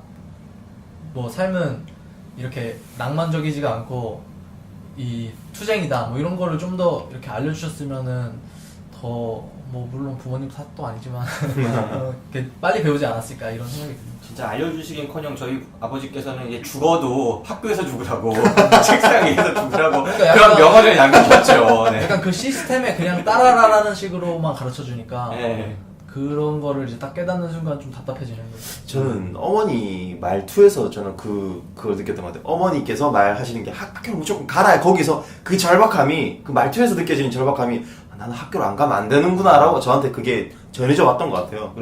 그래서 그렇게 열심히 다녔던 것 같은데 야자를 한두 번 째보니까 그게 아니더라고요. 그죠. 강대님이 이제 잘 말씀해 주셨는데 이제 영화를 보는 니들의 책임이다. 니들이 알아서 잘하면 될 것을 왜 표현을 탓하냐라는 말씀을 해주셨죠. 근데 저는 이제 너무나 아까 초반에 김 기사 그런 얘기 하지 않았습니까? 이렇게 폐쇄적인 곳을 못 봤다. 그 탓하지 말고 노력을 하란 말이죠. 네, 그러니까 거의 그런 얘기하는 거 아닙니까? 네가 김 기사 네가 너를 배 안 태워주는 것은 다 너의 잘못인데 네가 극복할 생각은 하지 않고 이 해군업계의 이런 폐쇄적성을 탓하는 네가 잘못됐다. 그러니까 넌 배를 못 탈지라고 그렇게 말씀하신 건데 저한테 콕콕 진짜 화살처럼 이것이 새삼 이제 용기를 얻게 되네요. 감사합니다. 제가 이렇게 돌려서 말씀드렸습니다. 네, 진짜 아나백한테도 한번 밀려서 떨어지고 강대리한테도 한번 밀려서 떨어지니까 제가 이 맞대결을 계속 지다 보니까 진짜 이게 주눅이 들어서 뭐라 답해야 될지 모르겠어요. 여기서 이제 넘어가기로 하고요. 사실 이 상황이 진짜 암담합니다. 그 대필 작가라는 키워드를 뽑아주셨는데 대필이라는 게 진짜 참담한 일이거든요. 그 당사자한테. 글을 쓰는 사람은 자기가 창작을 하는 사람이잖아요. 창작을 하는 사람은 무조건 자기를 드러내고자 하는 욕망이 있어요. 그렇죠. 내가 뭔가를 표현하고 싶고 드러내고 싶으니까 글을 쓰는 거고 그게 좋아서 계속 글을 쓰기 위해서 하는 건데 상황이 여의치 않으니까 어쩌다 결국은 남의 글을 써주는 지경이 된 거죠. 그러니까 남의 글을 어느 정도 써서 내 기반을 닦은 다음에 내 글을 쓰겠다라는 게 결국 목표인 사람한테 정말 개인의 모멸감이 느껴지는 것들을 다 합니다. 주변 사람들이. 이 영화만 보더라도 그 편집하시는 분이 그걸 아예 너 이따위롭게 못 쓰면서 네가 뭘 요구해 막 이런 식의 막 모멸적인 말씀을 많이 하시잖아요. 제 주변에도 대필하는 사람들이 꽤 있어요. 그리고 우리 오션폴리텍 이 기관에도 한국해양수산연수원 오션폴리텍 이 기관에도 제가 아는 것만 대필해본 사람이 2명이 있습니다. 2명이 있고 A반에 1명, B반에 1명 골고루 있네요. 그래요? 우리 수석도 대필하던 친구예요. 대필하면서 막 힘들었다고 하고. 그리고 저도 역시 대필을 해보려고 갔다가 더러워서 못 해먹고 나온 적이 있거든요. 저는 심지어 그 청탁을 받는 그 상황을 못 견뎠어요. 청탁을 받는데 와 진짜 막 이것저것 다 요구하더라고. 이렇게 써야 되고 저렇게 써야 되고 막 다 요구하는 거예요. 그래놓고는 이 정도까지 요구하면서 돈은 얼마 안 주고 그리고 나한테는 어떤 것도 요구하지 너에는 이 글에 대한 권리가 없다라는 걸 못 받고 가는데 와 이런 공간이 있구나. 근데 이게 자본주의잖아요. 그 가장 기본적인 창작자의 자기 이름조차도 숨기게 만드는 것이 자본주의고 우리나라에서 되게 인기 있는 옛날 뭐 아나운서 마시멜로 이야기 같은 거 그 번역하신 분이었나요? 그 정지영 아나운서 뭐 이런 분들 보면은 그런 분들은 남이 번역해놓은 거 가지고 자기가 번역했다라고 떵떵거리면서 말하고도 인기리에 막 계속 그렇게 방송 진행하고 했었잖아요. 그러니까 약간 이런 사회인 것 같아요. 가진 사람들은 그렇게 계속 잘 가지게 되고 어떻게든 자기 걸 만들어 보고자 밑바닥에서 막 고군분투하는 사람들은 그 기회조차 얻기가 어려운 그런 현상 속에 놓여있지 않나. 그래서 인생 역전인 줄 알고 왔던 그런 해운 업계조차 이렇게 날 받아주지 않는 거지. 이런 세상이라는 거를 좀 느끼게 됩니다. 그 댓글 작가였던 그 친구가 세상을 바라보는 시각이 어땠을지, 어렸을 때도 한번 패배했고, 그리고 자기의 현재도 패배하고 있고, 그래서 자기 여자친구한테도 못난 짓 계속 하잖아요. 네. 근데 되게 또 여기서 이 사람이 비참하게 또 그려지는 이유가 자기가 못난 짓을 하고 나서 자괴감을 느껴요, 다시. 그게 못난 짓이라는 걸 자기는 또 알아요. 그래서 도망쳐 나오고 소리를 지르잖아요. 그러고 나서 친구를 만나고 나서도 버럭 화를 내고 아까 말씀하셨던 것처럼 옥상에서 목을 조르면서도 그거에 대해서 후회하듯이 축 처져서 내려와요. 그런 걸 보면은 이 사람은 항상 그 상황에 못 견뎌서 자기가 악을 쓰고 쓰면서도 자기가 그걸 뭐 개선해내지 못하는 걸 아니까 거기에 짓눌려 그렇게 사는 것 같은 모습에 저는 그게 더 막 제가 숨이 막히더라고요, 그걸 보면서. 네. 전력을 다해 살지만 어쩔 수 없다라는 게 이 사람의 기본적인 포지션이죠. 세상이 너무 완벽하게 악하고 이 사람이 아무리 발버둥쳐도 이걸 바꿀 수 없는 상황이 계속 몰려 있는 거예요. 이 사람이 로또 터지듯이 신춘문예가 갑자기 돼가지고 자기 이름 걸고 글을 쓰게 되고 그래서 여자친구한테도 당당하고 친구들한테도 당당한 그런 사람이 될 수 있을까? 정말 세상은 로또 확률처럼 바늘구멍처럼만 열려있는 거 아닌가 하는 그런 답답함을 계속 느끼게 했던 그런 작품이라고 저는 봤습니다. 저는 이 영화에서 가장 크게 느껴진 게 계급이에요. 계급. 사람은 평등하지 않다. 네, 그리고 평등하지 않을 뿐만 아니라 그 불평등이 너무나 불편하게 약자한테는 발톱을 드러내고 그리고 강자한테는 아주 부드러운 쿠션을 방어막을 제공하고 있다. 그래서 영원히 바뀔 수 없는 이 악의 불평등이 지속된다. 그러니까 저도 인간은 불평등하다고 생각하거든요. 모두가 평등할 수 없죠. 가진 재능도 다르고 태어나는 환경도 다르고 보고 자라는 것도 달라요. 그거에 따라서 서로 다르고 역량도 다른데 이 불평등함이 긍정적으로 발현될 때도 있는 것인데 이 영화 속에서는 그 불평등함이 계속 악을 재생산하는 그런 구조라는 거죠. 네. 아무리 발버둥 쳐도 바뀌지 못하는 두 친구. 한 친구는 성공의 문턱에 갔죠. 그 경민이라는 친구는 그 아버지의 돈까지 끌어다가 사업을 해서 어느 정도는 번듯한 집을 가졌던 것처럼 보여요. 근데 이 영화의 첫 장면부터 빨간 딱지가. 그리고 자기의 아내를 자기가 목 졸라 죽인 것처럼 보여지고 이 비참한 상황 속에서 옛날 친구를 만나서 자기가 지금 어느 정도 성공해 있는 사업가인 것처럼 이야기를 하죠. 마치 추석 연휴에 제가 했던 것처럼 아버지 걱정 마세요. 이런 것처럼 야 친구들아 걱정 마라 내가 배 타러 왔지만 이런 것처럼 하지만 현실은 이 오션폴리틱의 밑바닥에 있는 빌지 역할을 하고 있다는 거. 네, 이런 제가 혼수를 7번을 했습니다. 이번 추석 연휴에 혼수를 7번을 하면서 드디어 이 바에 가봤어요. 혼자 가서 바에서 말동무를 내가 친구들하고 1차를 하고 내가 쏘고 2차에 가가지고 바에서 와 씨발 죽겠다 이런 얘기를 모르는 여자랑 하고 있고 모르는 남자랑 하고 있고 이런 거야. 친구들 앞에서는 배 타러 왔지 뭐 괜찮지 이러면서 세상이 이런 경민이의 상황이 이런 거예요. 자기는 그쵸. 이제 진짜 다 처발리고 망했는데 그래놓고 그 친구한테도 끝까지 못 털어놓고 있다가 마지막에 이유도 알 수 없죠. 왜 도대체 이 친구가 그 진실을 이제 와서 얘기를 하는지. 결국은 이 친구가 철이의 그 퍼포먼스를 뒤에서 철이는 퍼포먼스만 하고 이제 내려가도 되겠지? 이렇게 하고 있는 그 철이를 그러면 안 돼. 너의 혁명은 만수되어야 하면서 뒤에서 발로 찬 거예요. 그래서 떨어뜨려 죽인 건데 또 다른 친구가 그걸 보고 내가 이제까지 말하지 않은 거는 네가 너만이 아니라 모두를 위한 거라고 생각했기 때문에 가만히 있었다. 막 이렇게 절규하잖아요. 이런 상황들이 과연 모두를 위한 건 뭐지? 이 돼지들의 그룹이 처음부터 없는 거 아닌가? 모두고 우리고 이런 게 이미 없는 조직이다 여기는. 개들이나 얘네를 장악하는 애들은 자기들만의 이익이 있고 리그가 있지만 얘네는 아무리 발버둥 쳐도 다 개인일 뿐이지 누구도 이 사람들을 돌봐주지 않는다. 왜냐면 나 살기도 바쁘거든. 그렇죠. 네, 나 살기도 바빠요. 보세요. 강대리가 나 데리고 가주는 거 아니고 나 돼지를 가주는 거 아니거든. 자기들 합격하기도 바쁘거든. 이런 상황이라는 거죠. 돼지들의 방법이 없습니다.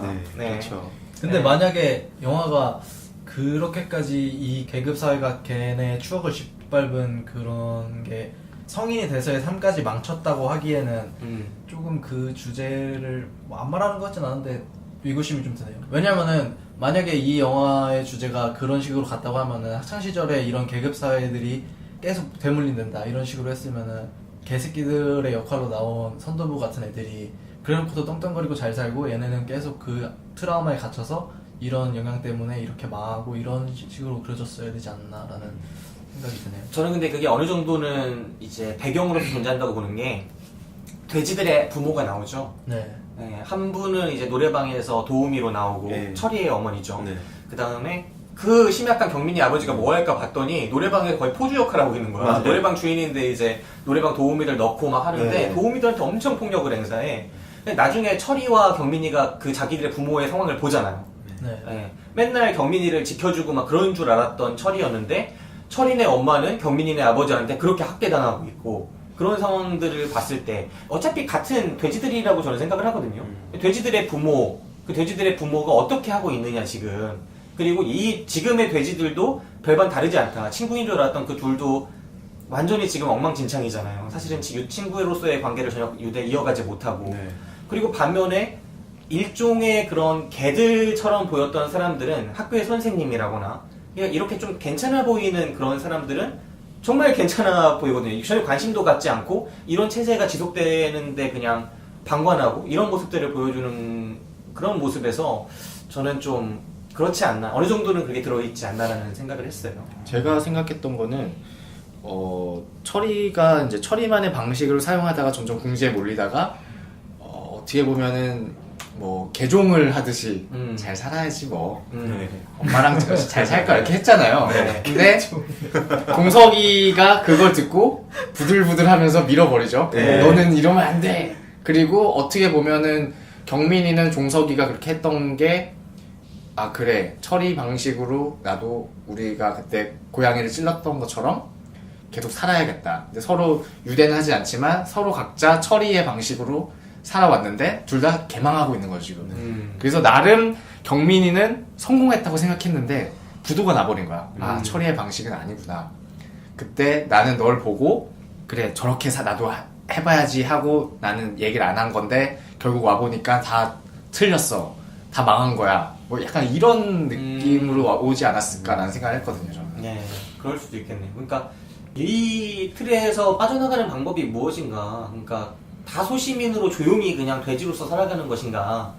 철이처럼 돼지의 왕이 돼가지고 혹은 개들에 대항하는 어떤 힘을 발휘하는 게 아니라 다들 그냥 조용히 지내는 게 답이었나? 이런 생각을 하게 되는 게 철이 말고도 좀 주요하게 이런 틀에서 위협이, 개들의 사회에 위협이 될 수 있을 것처럼 보이는 전학생이 하나 오잖아요. 네. 시골에서 찬영이 얘기. 네, 찬영이가 오는데 찬영이가 공부도 썩 잘해요. 네. 거기에 원래 개들 중에 공부 잘하는 애보다 네. 그런 문제를 먼저 나가갖고 쓱싹쓱싹 풀어버리고 그 선생님이 아 네가 논술 한번 대회 나가봐라 하니까 그 개들이 질투하고 막 이런 모습들이 계속 보여지는데 결국을 얘를 되게 치졸한 방법으로 계속 공격해가지고 개들이 물어뜯어서 결국을 함락시키죠. 네. 그러니까 이 찬영이가 결국 선택하는 방식이 경민이나 이런 애들의 웃음을 배워버리는 거잖아요. 네. 헤헤거리고 걔네가 막 자기 성기 잡고 막 조물락조물락 거려도 아 그냥 헤헤 이러지 마 이 정도까지만 네. 하고 더 이상 남자답게 대항하거나 이런 걸 다 포기해버리죠.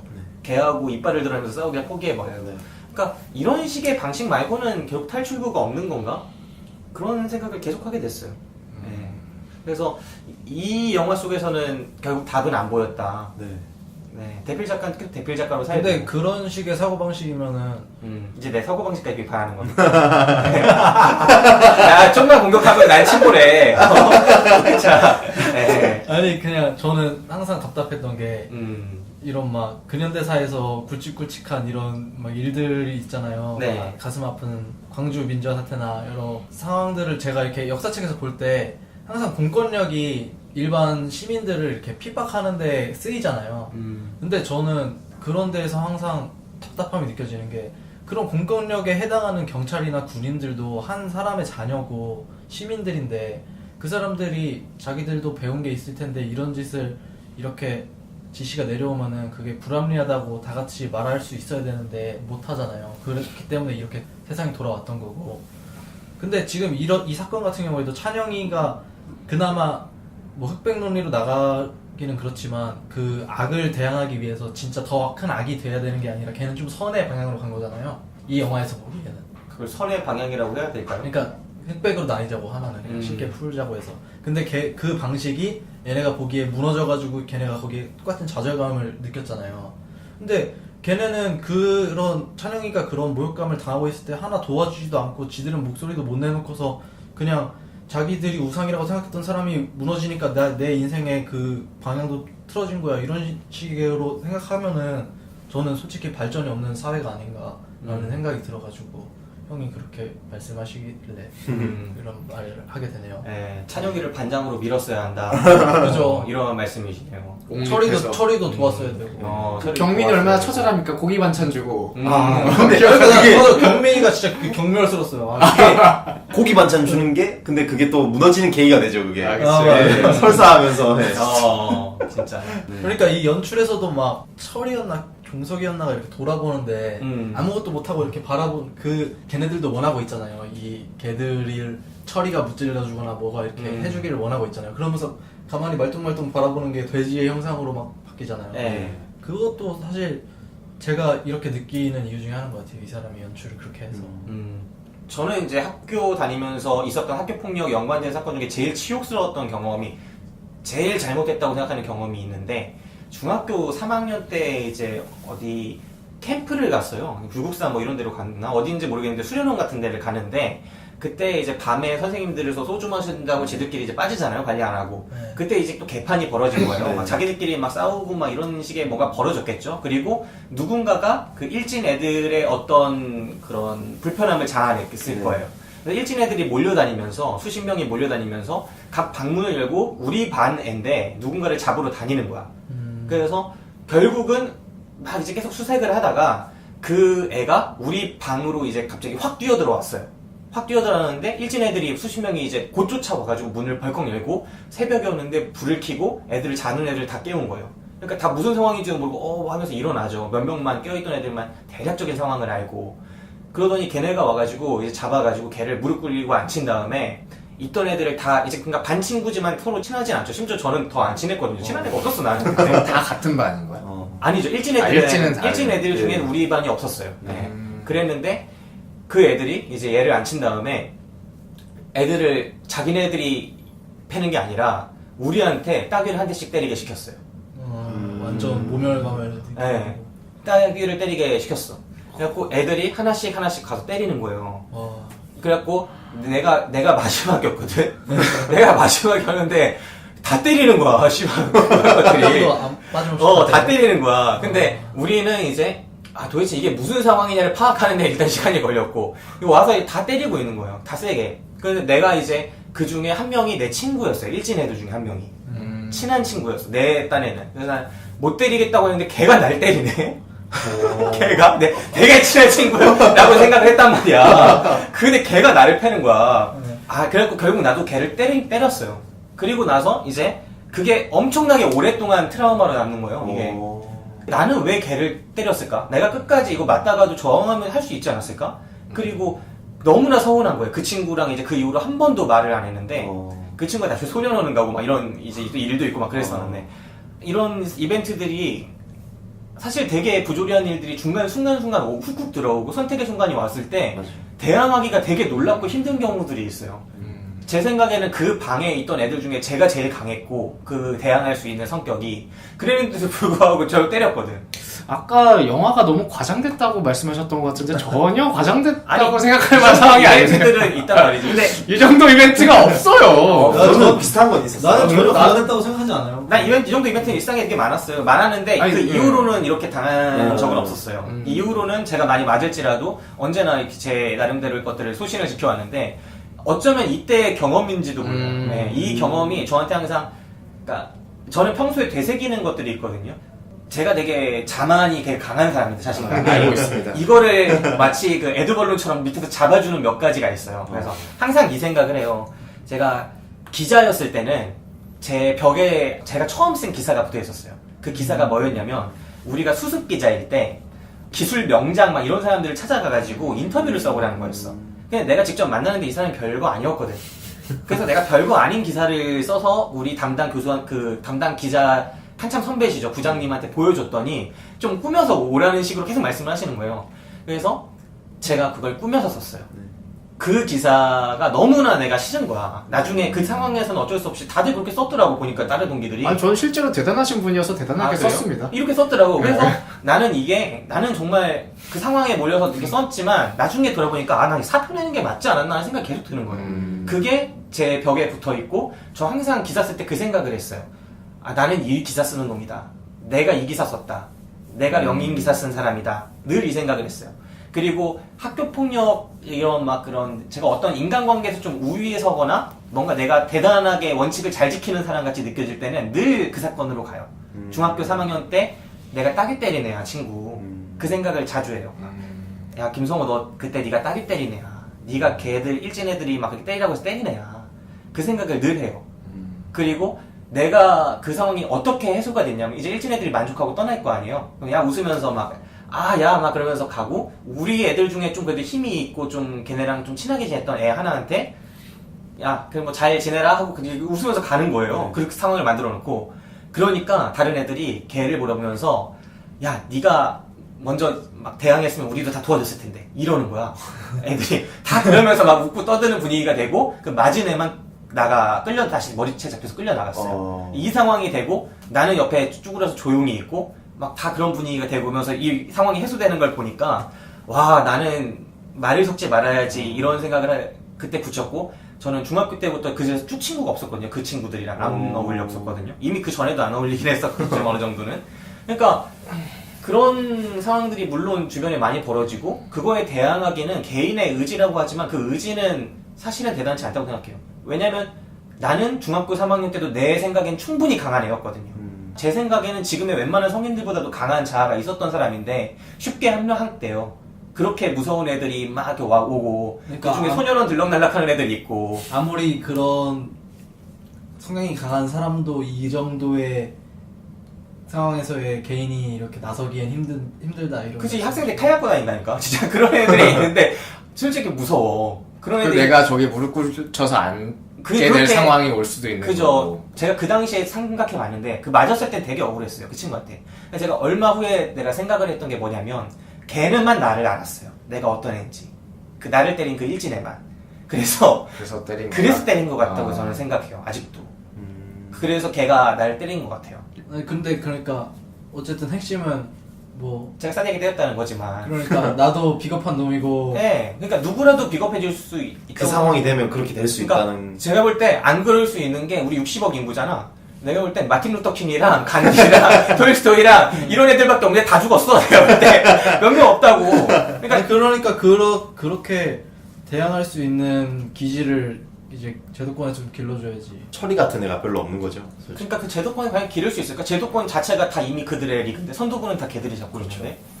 그게 그러니까 안 어쨌든 된다는 거죠. 교육제도의 문제로 가야죠 이 영화는. 전반적인 분위기 자체도 많이 문제죠. 그런 걸 솔직히 선생들이 모를 것 같지는 않거든요. 선생들이 모를 것 같지도 않고 하는 걸 나름대로 암묵적으로 넘어가는 것 같아요. 거기 영화에서 보면은 그런 아이들의 수장이 되는 게 학생회장으로 출마하는 애였잖아요. 걔가 집중적으로 막 관리를 하고 하던데 그거에 관해서 선생이 얘가 학교를 어느 정도 학생들을 나름대로 이렇게 자기 아이들을 관리한다고 생각을 할 거예요. 그래서 잡음이 없으니까 어느 정도 네가 일으키는 무리는 넘어가 준다라는 느낌에 어느 정도 있었을 것 같아요. 그 옥상에서의 철이가 칼을 빼든 상황에서 물론 철이가 칼을 빼들었지만 그 상황에서 그렇게 철이를 내몰았던 건 그 여러 명의 다수의 학생인데도 불구하고 페널티는 철이만 받잖아요. 보면은 그런 게 있지 않았나 싶어요. 그리고 학생들의 폭력이라는 게 되게 생각해보면 섬뜩하게 올 때도 진짜 많아요. 저한테는 저는 좀 많이 싸운 편이었거든요. 제가 돌아볼 때 좀 진짜 많이 싸웠던 것 같아요. 한 300전 이상은 했던 것 같아요. 진짜 많이 싸웠는데. 진짜로요? 네, 진짜 좀 많이 싸웠었어요. 꿀찐이었네. 일진은 아니고 주로 많이 졌어요. 저 진 게 훨씬 많아요. 근데 늘 이렇게 덤비고 막 했었는데 저한테 진짜 부담스럽게 왔던 게 저희 집에 아버지가 이제 외국 가서 돈을 버신다고 거의 10년 넘게 안 계셨어요. 그러는데 이제 좀 독한 애들이랑 싸우고 진짜 질 나쁜 애들이랑 싸우다 보면 걔네들이 항상 집 얘기를 해요. 나 니네 집 가서 유리창 다 깨버릴 거야. 뭐 니네 집에 가서 니 동생 어떻게 할 거야. 니네 엄마 어떻게 할 거야. 막 이런 식으로 얘기를 해요. 가족을 건드는군요. 네, 계속 그러면 그게 진짜 무섭게 오거든. 왜냐면 난 얘네가 어떻게 노는지 알고 진짜 그럴 수 있다는 느낌이 오잖아요. 그리고 심지어 얘가 그렇지 못할 만한 애라도 어른들의 시각에 보면 그렇지 못할 만한 애라고 생각되더라도 그 당시에 내가 볼 때는 그럴 수 있는 애라고 여겨지죠. 그럼 나는 내가 아무리 맞더라도 내일 가서 또 싸우고 하는 사람이지만 그런 식으로 막 접근해오고 하면은 걔네의 요구에 결국 불복하게 될 때가 되게 많았던 것 같아요. 그런 식의 것들, 막 그런 위협들이 심지어 나보다 더 약한 애들한테는 되게 심하게 왔던 적도 있고, 막 그냥 상식적으로 맨날 돈 뜯기거나 거의 뭐 그런 식으로 당하는 애들도 있었고, 그러니까 최근에 뭐 부산, 우리 있는 이 부산 지역에서도 여자애 그 피투성될 네. 때까지 맞고 막 그런 거 있었잖아요. 그리고 뭐 여자애들이 서로 누구지 잡아가갖고 막 성폭행 시키고 막 이런 사건들도 많았고, 성매매를 시키고 막 이런 것들도 많았고, 그런 사건들이 사실은 주변에 어느 정도는 있다. 예, 그때 과연 진짜 개인으로 살 수 있는 게 있을까? 아무리 강한 사람도 가능할까? 그런 생각도 하게 되죠. 예. 진짜 김수영 같은 사람이 조직폭력배 한 13명 데리고 와가지고 막 그 애 묻어놓고 반쯤 묻어놓고 막 협박할 때 과연 그 앞에서 당당하게 말할 수 있을까? 단기만이 가능하다니까요. 영국 애들이 총칼을 들고 와도 나는 그 앞에서 물레를 돌리는 것도 영국 애들이 지성이 있으니까 한다는 거지. 그렇지 않을까요? 네. 영화 보면서 어떤 장면들이 인상적이었어요?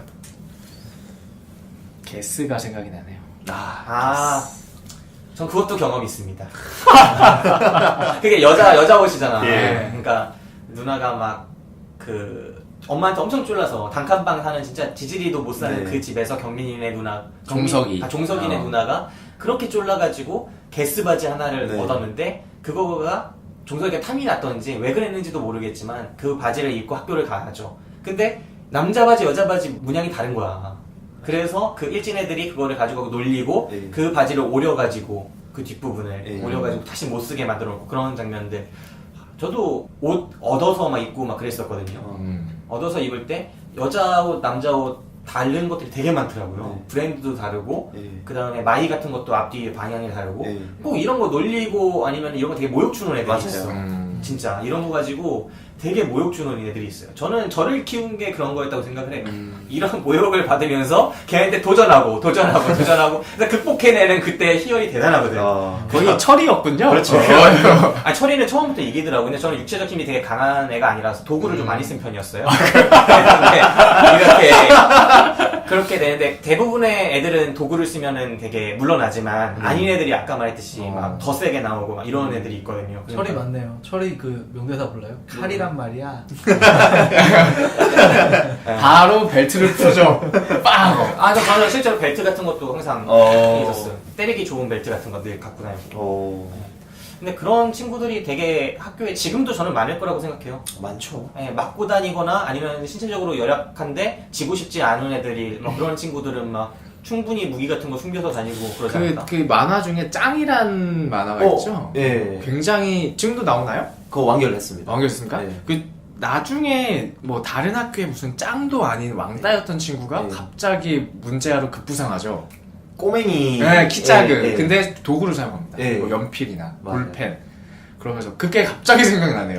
그 부연 설명하자면 이 아이가 인형에 되게 애착이 있는 아이인데 그 일진들이 그걸 이제 고등학생이 인형을 들고 다니니까 공격을 해요. 그걸 가지고 이제 놀린단 말이에요. 근데 그걸 걔는 이제 인형을 엄마와 동기화를 했기 때문에 굉장히 애착하는 그걸 뺏기는 순간 얘가 정신을 완전 이성의 끈을 놓는 거예요. 그래서 주변에 있는 걸 모든 걸 사용해요. 이렇게까지 때리나 싶을 정도로 잔인하게 사용을 하니까 오히려 일진들이 그걸 보고 겁에 질려서 물러나는 거죠. 그런 장면을 말씀하신 네, 거죠. 맞아요.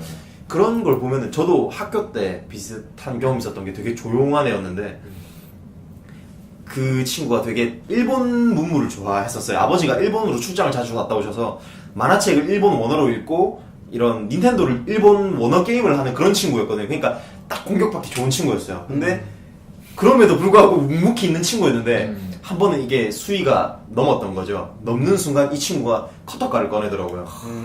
드르륵 꺼내더니 그게 그냥 커터칼도 아니고 공업용 커터칼이잖아요. 두꺼운 거. 네, 그거 휘두르는데 와, 그 눈에 광기가 와, 보면서 일진들이 그 물러서는 걸 보고 저런 친구 역시 건들면 안 되는구나. 빡 돌면 저렇게 빡 돌면 안 되는구나. 아니, 느꼈죠 그때. 그죠. 예. 사람 빡돌게 하면 안 돼요. 그렇죠.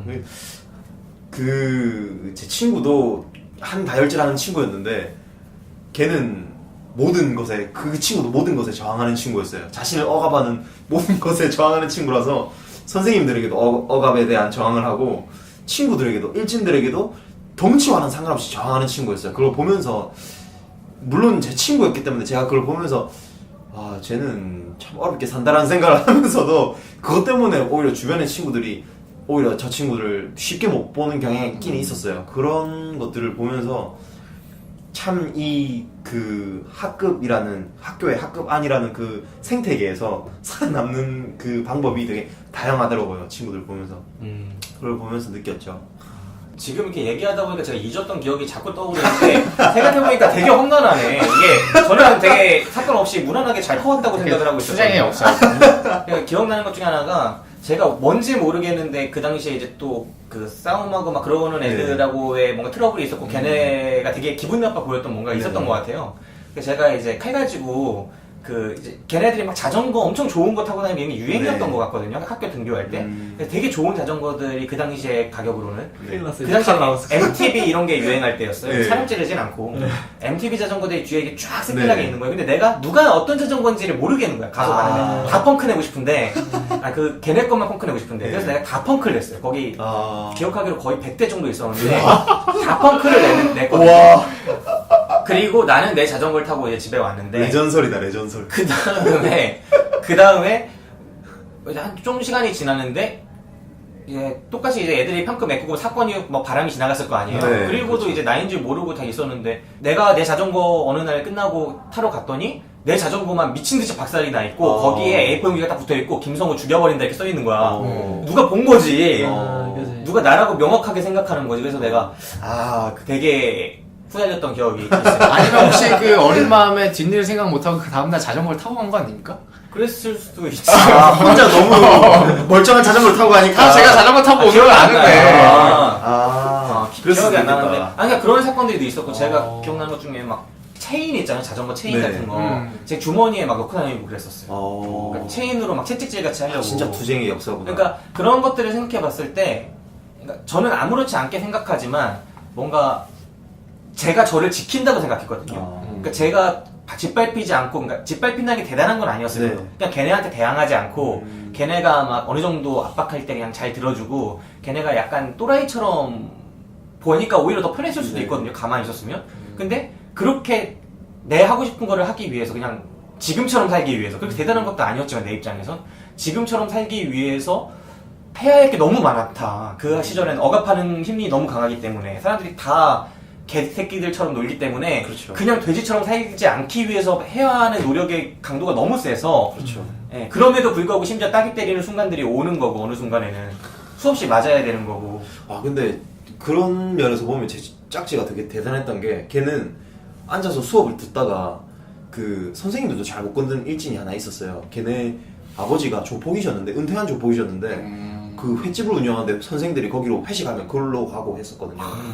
그런 친구라서 뭐 무조건 걔는 웬만하면 노터치. 예, 노터치였어요. 근데 그 친구가 이제 코를 골면서 수업 시간에 잠을 자는 거예요. 근데 이제 그거를 되게 또 온화한 선생님이셔서 아예 터치를 안 하시고 그냥 수업을 하고 계셨어요. 물론 그 시간에 자는 친구들도 많았는데, 근데 제 짝지가 그 친구도 신방과를 지원하고 기자를 꿈꾸던 친구였는데 되게 정의로운 친구였어요. 그래서 가만히 막 수업을 열심히 듣고 있던 친구가 갑자기 시계를 딱 풀더니 주섬주섬 일어나는 거예요.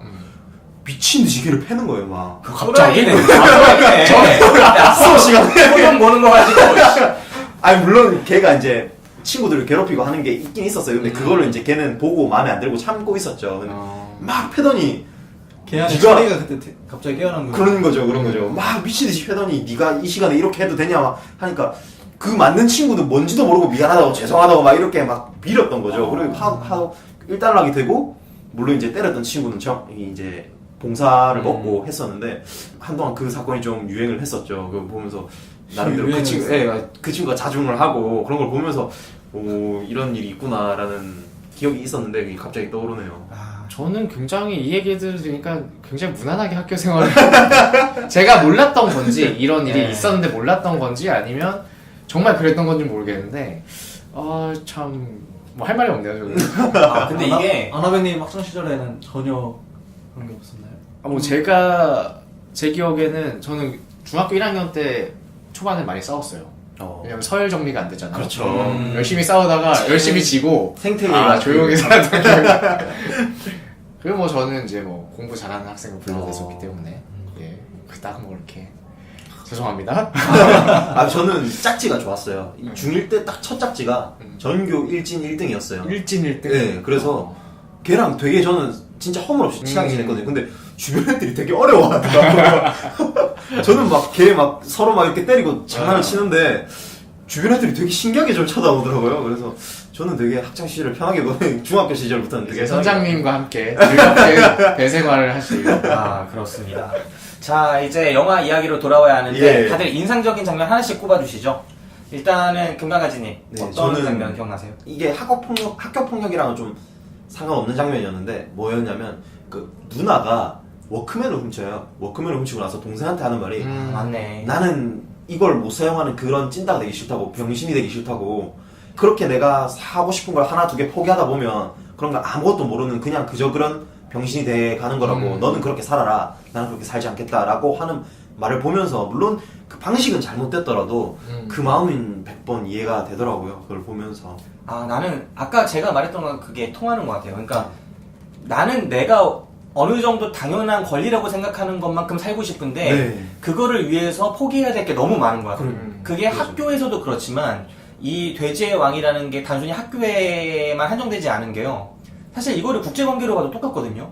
또 자본주의 체제로 봐도 똑같아요. 어떤 강대국들이 자기가 이득을 보는 시스템을 만들어 놓고 여러 가지 수법으로 조정을 하죠. 화폐를 가지고 조정을 하든 국제적인 어떤 압력을 통해서 아니면 여러 가지 자유무역 협정이나 이런 제도를 통해서 석유 관련된 여러 가지 조작이나 이런 것들을 통해서 계속 조작을 한단 말이에요. 약소국한테는 이득을 빼앗고 강대국이 좀 불평등하게 많이 가져가고 이런 구조를 강제화시키고 있어요.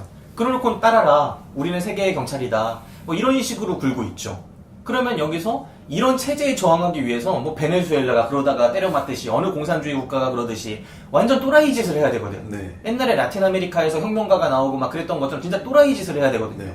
그럼 그 또라이를 진압하기 위해서 미국은 더 치사하게 뒷공작하고 막 이렇게 하지만 그런 것들이 과연 정의로운 싸움이라고 볼 수 있느냐. 사실은 분명히 억압의 생태계는 존재하고 있고 핍박받지 않고 억압받지 않고 내가 그냥 내 힘 닿는 대로 살고 싶어 라고 주장하는 그 나라들이 너무 피해료 이상의 그런 압력을 받고 있는 이런 생태계가 국제관계에서도 벌어지고 있다. 그렇죠.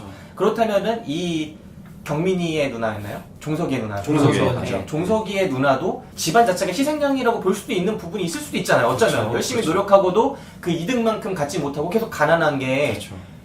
정말 어쩌면 고환율 정책 때문에 이유를 가져가는 누구 때문에 계속 잃어가는 무엇일 수 있잖아요. 복지에 써야 하는 예산을 다른 데로 날라먹는 어떤 도둑놈들 때문에, 국가 도둑놈들 때문에. 근데 걔네는 사실 나라에서 떵떵거리면서 부자처럼 살고 있고 아들이 최근에 막 대표이사로 중국에서 가서 임명되고 지금 아버지는 열심히 방어하고 있고 검찰에 네. 막 이런 식의 일들이 벌어질 수 있는 거죠. 그렇죠. 예. 그렇다면은 과연 그 집이 가난한 게 그 집만의 탓이 아닐 수가 있고 어떤 모종의 세대적인 압력이 있을 수 있다면 그 누나의 가난도, 누나가 워커맨조차 제대로 배우지 못하고 어떻게 쓰는지 모르고 주변 친구들은 다 쓰는데 이것도 하나의 폭력이 가해지고 있는 것이다. 그럼 누나가 그거에 저항하기 위해서 훔친 것이 과연 막 이렇게 이야기가 갈 수 있는 거죠. 그러니까 돼지의 왕이라는 게 그걸 다 계산하고 만든 영화라면 정말 대단한 비판적인 영화라고도 생각되네요. 네. 아나비님 어떤 장면 인상? 저는 아까 그 금강아지님이 말씀하신 그 선생님들이 그 친구네 횟집에 가서 뭐 회를 먹는다고 얘기했잖아요. 근데 뭐 거기에 나쁜 짓은 아니겠지만 네. 영화에 보면 그런 장면이 나오지 않습니까? 그죠. 그렇죠. 노래방. 사랑이 아니고 가라오케. 경민이 아버지가 선생님들에게 접대를 하는 장면이 나오죠. 그렇죠. 그리고 아가씨를 넣어주고. 근데 이제 제가 들은 얘기 중에 이게 모든 선생님이 그렇지는 당연히 않겠지만 제 친구 중에 교대가 나와가지고 교대 나와서 초등학교 선생님 하고 있는 애가 있는데 걔가 이제 처음에 부임받아서 남자 선생님들하고 놀러를 갔는데 그렇게 아가씨 나오는 노래방을 가서 노는데 그렇게 더럽게 놀더라. 뭐 그런 얘기를 해주더라고요. 그래서 그때 이제 그런 얘기를 처음 들었죠. 그런 얘기를 듣고 나니까 또 여기저기서 제가 이런 얘기 하니까 자기 목격했던 혹은 그런 얘기를 들어본 사람이 굉장히 많은 거예요.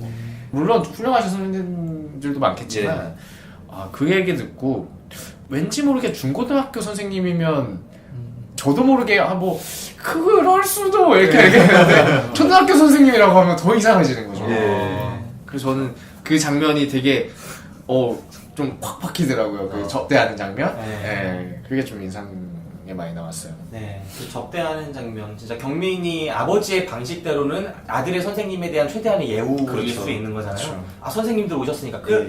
자기 장사인데 그렇게 하고 싶겠습니까, 그 사람도? 그렇죠. 자기 아들 아니었으면 돈 받고 막 하지. 네. 그렇게 굽히면서 막 살살 될 필요 없죠. 근데 아들의 선생님이니까 어떻게든 해주고 싶은데 해줄 수 있는 게 자신의 방식으로 최고의 접대를 하는 거잖아요. 네. 아, 참 그런 것들이 또 안타깝게 보이는 장면들이 있네요. 너는 이제 가, 너는 볼 거 없어, 막 이러면서 애 쫓아내고. 맞아요. 선생님과의 그 어색한 마주침을 하죠. 네. 그럼 선생님들 또 들어가고. 진짜 개새끼들. 근데 그런 선생님들 저도 많이 봤어요. 아. 네. 참, 학창시절에 존경할 만한 선생님 만나는 게 그래서 더 축복입니다. 네. 네. 그리고 이 노래방을 자연스럽게 친구들과 몰려갔을 때 네. 정말 노래만 부를 사람으로 봐주는 것도 축복이에요. 제가 이번에 또 추석에 갔더니 아니 노래방 갈 때마다 이씨 아가씨 넣어주냐고 물어봐. 그렇게 내가 그렇게 사갔나 하는 생각을 계속 하게 되는 거예요 최근에. 아니 근데 그런 좀 이제 노래방 중에서 그런 분위기의 노래방이 있고 아닌 분위기의 노래방이 있지 않습니까? 아, 그러니까 서울에 있는 뭐 수노래방 이런 몇몇 브랜드화 노래방 말고 대부분의 노래방이 사실은 영업을 같이 하는 경우가 많아요. 아. 그런데 사람들은 몰라요. 자기가 그런 딱 봐도 타깃이 아닌 사람들은 정말 정상적인 노래방을 이용하는 거고 그 하는 데가 진짜 많아요. 생각보다. 아 물론 이제 종로나 그 회사, 네. 밀집 지역, 사무실 이런 데는 거의 다 대부분 그런데 뭐 예를 들어 신촌 신촌에도 많습니다. 많습니까? 신촌 진짜 그거를 아마 아나백님이 모르신다면 아나백님은 아주 좋은 친구들하고 만나요. 앵경은이 괜찮은 친구들하고 착해 보이는 친구들하고 제가 최근에 이벤트 겪었던 곳이 다 아무도 예상치 못했던 몇 년 전에는 제가 이런 노래방이라고 상상도 못했던 곳들이었어요. 네. 그렇군요. 이곳 네. 부산 남포동일 때만 그런 노래방이 있는 게 아닙니다. 주인 그 분의 인식만 바뀐 게 아니라 그 성호 형님의 네. 외양이나 아우라라고 이미지가 합시다. 아 왜냐면 저도 이번에 되게 막 7일의 아우라를 품고 10일을 살았거든. 그래서 더 그럴 수도 있어요.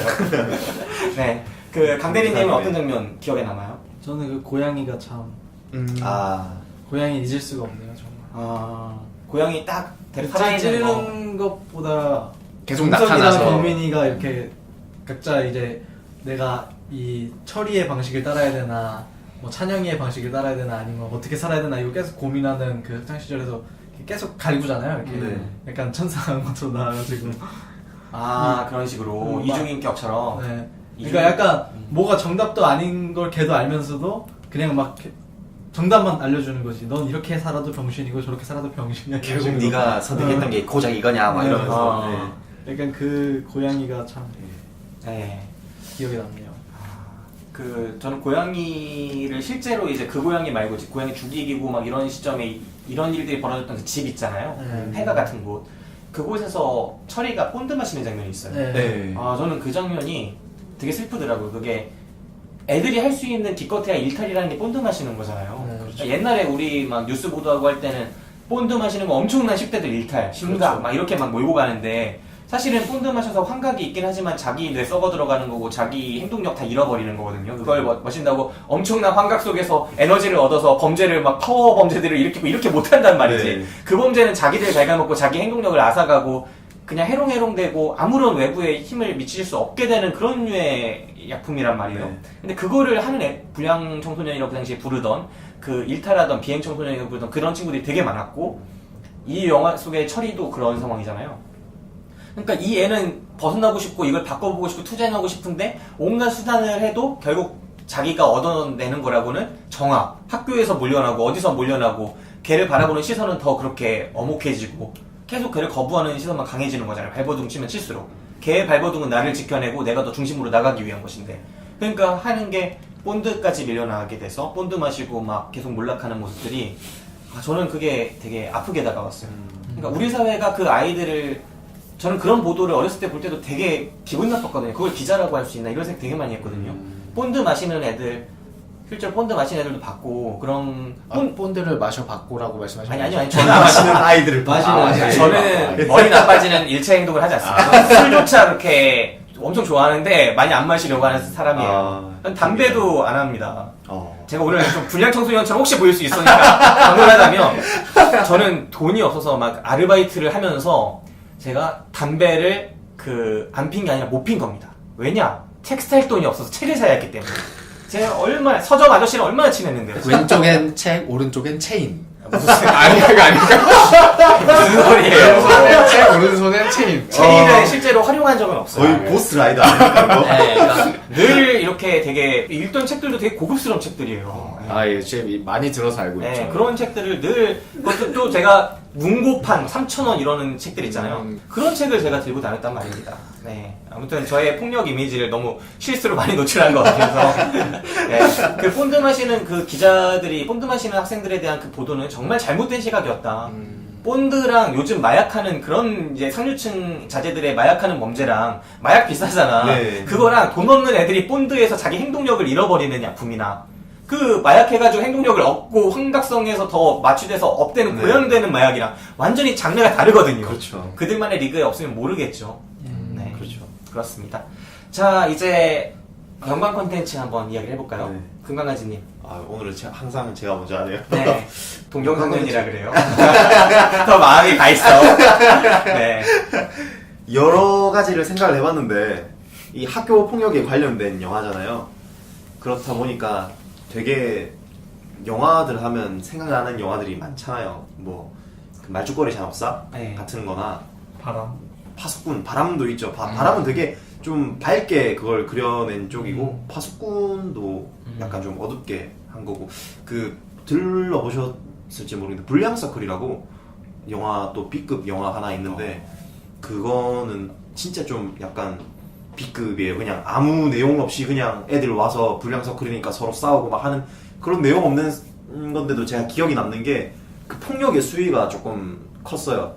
막 배트 가지고 다리를 역으로 꺾고 막 이런 장면들이 나오는 영화라서 기억이 남고 그런 영화들이 있을 것 같네요. 아, 그 게임에서 제가 또 기억나는 게 불리라고 외국 게임인데 GTA라고 혹시 아십니까? 알죠. GTA라는 게임의 학교판입니다.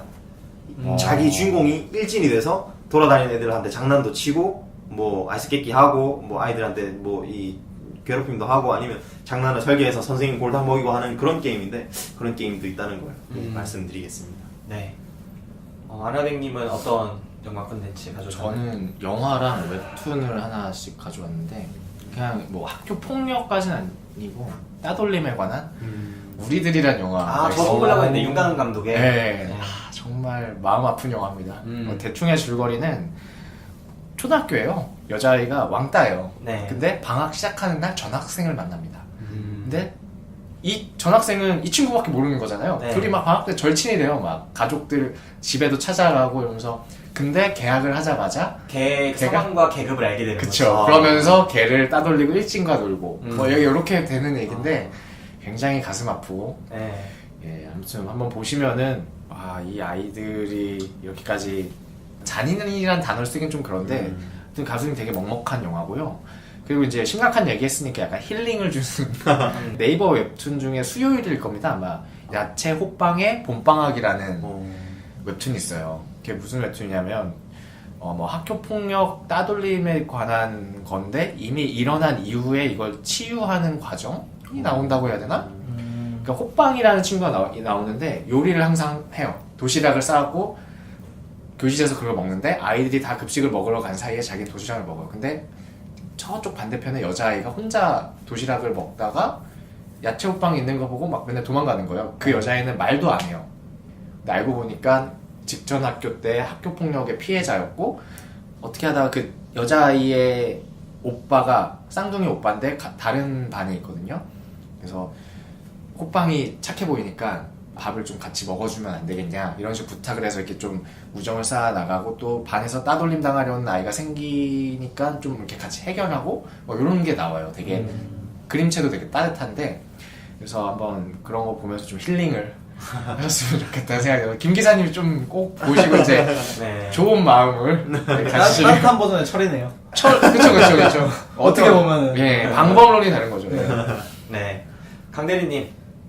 아무런 코멘트 없이 시작합니까? 네, 호빵 얘기는 듣고 싶지 않습니다. 저는 뭐 딱히 떨어지지 않더라고요. 이만큼 강렬한 영화 별로 없어서 파수꾼이 좀 비슷했던 것 같고 정서적으로는. 네. 그리고 정말 강렬한 이 학교 이야기를 뽑자면 저는 처음 봤을 때 TV에서 봤는데 우리나라가 이런 영화를 만드나라는 생각 들었어요. 그 화산고. 아 진짜 나 엄청난 영화죠. 제가 그 영화 기억이 나는 게 예전에 제천에 그 단관 영화관이었는데 좌석도 없고 근데 거기서 그걸 보고 거의 2시간 반인가 2시간이었어요. 길어요. 근데 제가 뭘 떨어뜨린 거예요. 그걸 못 찾겠는 거야. 한 번 더 봤어요. 그거를. 그래서 장장 5시간을 거기 있었던 기억이 나요. 아, 화산고 정말 강렬했죠. 강렬하죠. 화산구랑 어떤 점이 비슷하다는 겁니까? 이 학교에서의 그 육식 동물들의 그 사회? 아까 뭐라 했죠? 사바나? 그러니까 야생 같은 그런 느낌을 표현한 사파리. 비슷한 느낌인 것 같아서 시민아가 참 이거죠. 생각해봤습니다. 네. 저도 우리들이 가장 먼저 떠올랐고, 왜냐면 우리가 보통 강한 애들, 거친 애들, 남자애들 이런 애들만 폭력이 있을 것 같지만 실제로는 되게 교묘하고 잘 만들어져 있고 꾸며져 있는 애들도 다른 애들을 착취하고 이런 구조가 그렇죠. 얼마든지 있을 수 있고 실제로 많이 있다. 그래서 더 탈출하기 힘들다는 생각을 하게 돼요. 특히 여자애들이나 이런 애들은 그런 게 없을 것 같지만 그 우리들에서 보여지는 그런 인간관계는 똑같은 양상으로 나타나더라고요. 오히려 남자애들의 그런 투박하고 그런 거친 모습보다도 훨씬 더 교묘하고 더 풀어내기, 파괴하기 더 어렵도록 그렇죠. 네, 그렇게 해소하기 더 어렵도록 그런 상황들이 존재하는 것 같아서 그거를 되게 잘 그렸던 것 같아요. 아이들의 감정 상태나 그리고 답이 과연 무엇일까에 대해서 조금 생각하게 되는데 결국 저는 그 어린 나이 때 그걸 탈출할 수 있는 방법은 없는 것 같아요. 그냥 자기만 믿는 게 사실은 가장 강한 혼자가 되고 강한 내가 되면은 그나마 그 상황에서 상처를 덜 받는 것 같아요.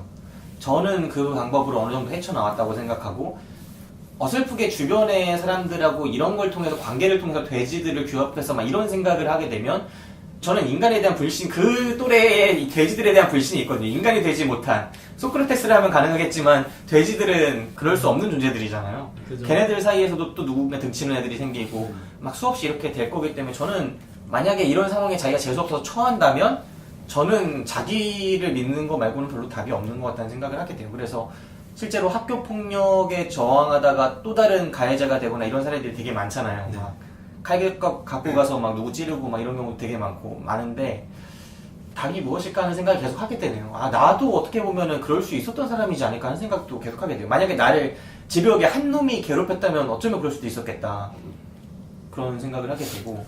저도 뭐 김 기사의 말에 동의하고 싶진 않지만 당연히 동의할 수밖에 없는 게 제도를 바꾼다고 해서 이게 크게 달라질 것 같지 않고 그냥 만약 그런 상황에 저도 처하게 된다면 또 어떤 제가 행동할지 모르겠는데 그냥 뭐 무사히 잘 버텼으면 좋겠어요. 예, 그런 말밖에 할 수 없을 것 같아요. 뭐 학급당 인원수를 줄이고 뭐 교사를 더 늘리고 막 이런 게 궁극적인 해결책이 될 것 같진 않아요. 그러니까 팔레스타인 같은 나라가 이스라엘한테 졸라 쳐맞잖아요. 미국이 방관하고 네. 심지어 자본까지 내주는 기업들도 되게 많고 네. 그런 상황에서 팔레스타인이 매번 하는 것들이 주변 국가들의 연대 호소, 우리의 상황을 알리고 막 이런 것들 하잖아요. 누가 도와주나요, 근데? 이게 어디서나 벌어지고 있는 것 같거든요. 그러니까 자기보다 약한 애면은 도와줄 수가 있겠죠, 만약에 네. 강한 애가. 근데 그런 상황이 아니라 이스라엘 졸라 세단 말이야. 그러면 누가 도와주느냐는 거지. 그런 상황들이 너무 많이 벌어지고 있어서 참. 저는 비슷한 이제 어떤 생각을 했었냐면 저는 중학교 때 그런 생각을 했었어요. 그러니까 힘으로 계급이 나뉘고 또 한 번은 사교성으로 계급이 나뉘고 운동 능력으로 계급이 나뉘고 또 뭘 좋아하느냐에 따라 기호에 따라 또 계급이 나뉘어요. 거기서 결국에 걸러지다가 아무 곳에서 속하지 않은 곳들이 그런 아이들이 한 둘 나와요. 그럼 그 아이들은 왕따가 되는 거예요. 그런 식이었어요. 일리 있다 되게. 그럴 수 있겠다, 진짜. 그런 식이었어요. 그런 친구들이 또 자기들끼리 뭉칠 수 있으면 좋은데 자기들끼리는 또 서로를 동족 혐오라고 하죠. 야, 무슨 말이야, 그게. 잘 나가다가. 그래서 김 기사가 자꾸 강대리한테 강대를 견제하는 겁니까? 무슨 말입니까? 같은 동족인가? 내가 강대리만큼 챙겨주는 친구가 없는데. 네. 약간 그런 모습이 보이더라고. 제가 그냥 관찰했을 때. 네. 진짜 생각해보니까 그 수많은, 그게 단순하면 더 폭력적인 사회가 되고, 네. 그러니까 계급화하는 게 딱 획일화되면 더 그렇고, 그게 정말 다양하게 있어야 그나마 평등한 세상이 오는 건데, 그럼에도 불구하고 그걸 아무것도 갖지 못하는, 사회적 자본을 갖지 못하는 그런 친구들이 존재하는 사회라면 아마도 그 종석이의 누나가 걱정하는 게 네. 그런 게 아닐까 싶네요. 방금 금강아지님이 얘기했던 아무 네. 것에도 속하지 않고 그냥 병신이 돼버린. 네. 그래서 저도 그때 당시에 어린 마음에 그 친구들을 관찰을 하면서 느꼈던 그때 당시의 생각은 왜 저 친구들 아무 때도 속하지 못할까라는 생각을 했었는데 그 친구들은 계기가 필요한 것 같아요. 그 어딘 거에 속하는 계기가 필요한 건데 자기들 스스로의 힘으로는 부족하다고 생각을 하는 것 같아요. 못한다, 나는 할 수 없다라고 생각을 하기 때문에 끼지 못하는 것 같은데 그거를 이제 억지로 그렇게 그러니까 말씀하신 그런 학생 인원을 줄이고 뭐 교사를 더 붙이고 하는 건 그걸 억지로 어떻게든 끼워 맞춰보려고 하는 건데 그건 억지로 해서 되는 건 아닌 것 같거든요. 그리고 이미 사회 전체가 이런 경쟁과 그 다음에 짓밟음 네. 이런 것들에 대한 어떤 옹호 그런 것들을 더 키워주고 있는 이런 문화가 지금 팽배한 상황이라서 솔직히 누가 나와 제가 진정한 의미에서의 동지라고 생각합니까? 요즘 같아서는 다 짓밟아야 할 대상이고 경쟁 상대고 남이라고 생각하죠. 친구라고 생각 안 하잖아요. 같은 학급에 있더라도 그런 생각 충분히 할 수 있다고 생각하고 오히려 저 그게 더 현실 감각이 있는 거라고 생각하는데. 전 되게 충격 먹었던 게 세월호 그때 죽은 인터넷에 그냥 물론 그냥 누가 어그로 끈그리겠지만 걔네들 죽었으니까 수능 등수 더 올라가냐 그런 식의 얘기하는 거 보고 이거 좀 심각하게 사회가 가지 않았나 라는 생각을 했었어요. 네. 그때. 이미 연대가 파괴되어 있고 공동체 의식이 없는 이 상황에서 이런 식의 체제가 더 강화될 수 있는 여건은 다 갖춰진 것 네. 같아요. 지금 좀 저도 이거를 어떻게 해소해야 할지 감이 안 잡힙니다. 경쟁이란 게 되게 우리 사회에서는 바람직한 걸로 인정이 되는 것 같아요. 그거는 우리가 진화하고 나아가기 위함의 훌륭한 수단이다라고 하는 거지. 오히려 그래서 경쟁이 더 부각이 되니까 협력이라는 게 되게 하등한 무리들이 모인다는 그런 느낌이 더 부각되는 것 같아요.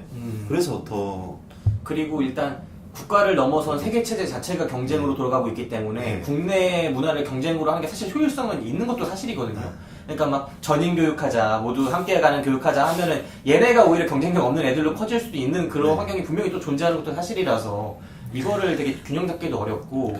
그러니까 경쟁을 하되 뭔가 선을 지키게 만들어야 되는데 그냥 아까 김 기사가 얘기했듯이 이 사회에서 반칙하는 것들이 너무나 당연하게 되게 똑똑한 사람처럼 돼버리잖아요. 유능하다, 머리 좋은데 이렇게 돼버리니까 당연히 학교에서도 보이는 모습들은 그럴 수밖에 없는 것 같고 문제가 뭐 우리는 너무 멀리 왔다고 생각해요.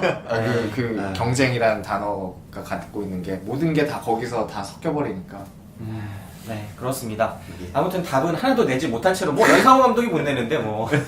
저는 그리고 그냥 어릴 때부터 약간 그 당한 답은 애들은 개개인에 있습니다. 저도 그걸 좀 강조하고 싶은 게 너무 그 당한 애들은 착하게만 자라왔던 애들이거든요.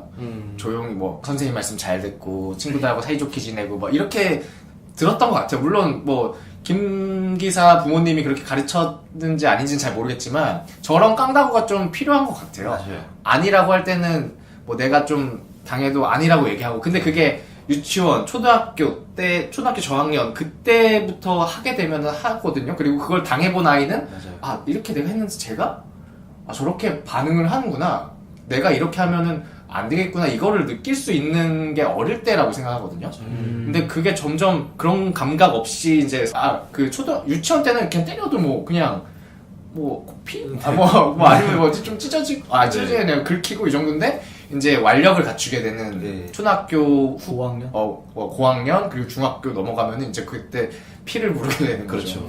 그래서 어릴 때부터 그런 걸 좀 싸우지 마라 이런 게 아니라 뭐가 너가 부당하다 생각하면 뭐 이렇게 해라 이런 식으로 좀 이야기하는 것도 필요한 것 같아요. 네, 그래서 전반적으로 어른들이 뭔가 그런 우리가 볼 때 잘못된 거를 하는 아이들한테 훈육하고 그걸 진짜 진심으로 교화할 수 있는 그런 정의를 찾아야 하는데 그 정의는 일단 이명박 부속부터 하나씩 정의를 되찾아가는 작업을 빨리빨리 하면은 언젠가 우리가 아이들한테 협력해야지 연대해야지 이렇게 말할 수 있는 세상이 오지 않을까. 지금 축구대표팀이 11명 따로 나서 개발리고 있는 대로 나는 얘네 못한다고 말을 못하겠어. 왜냐면 우리 사회가 그걸 가르치고 있거든.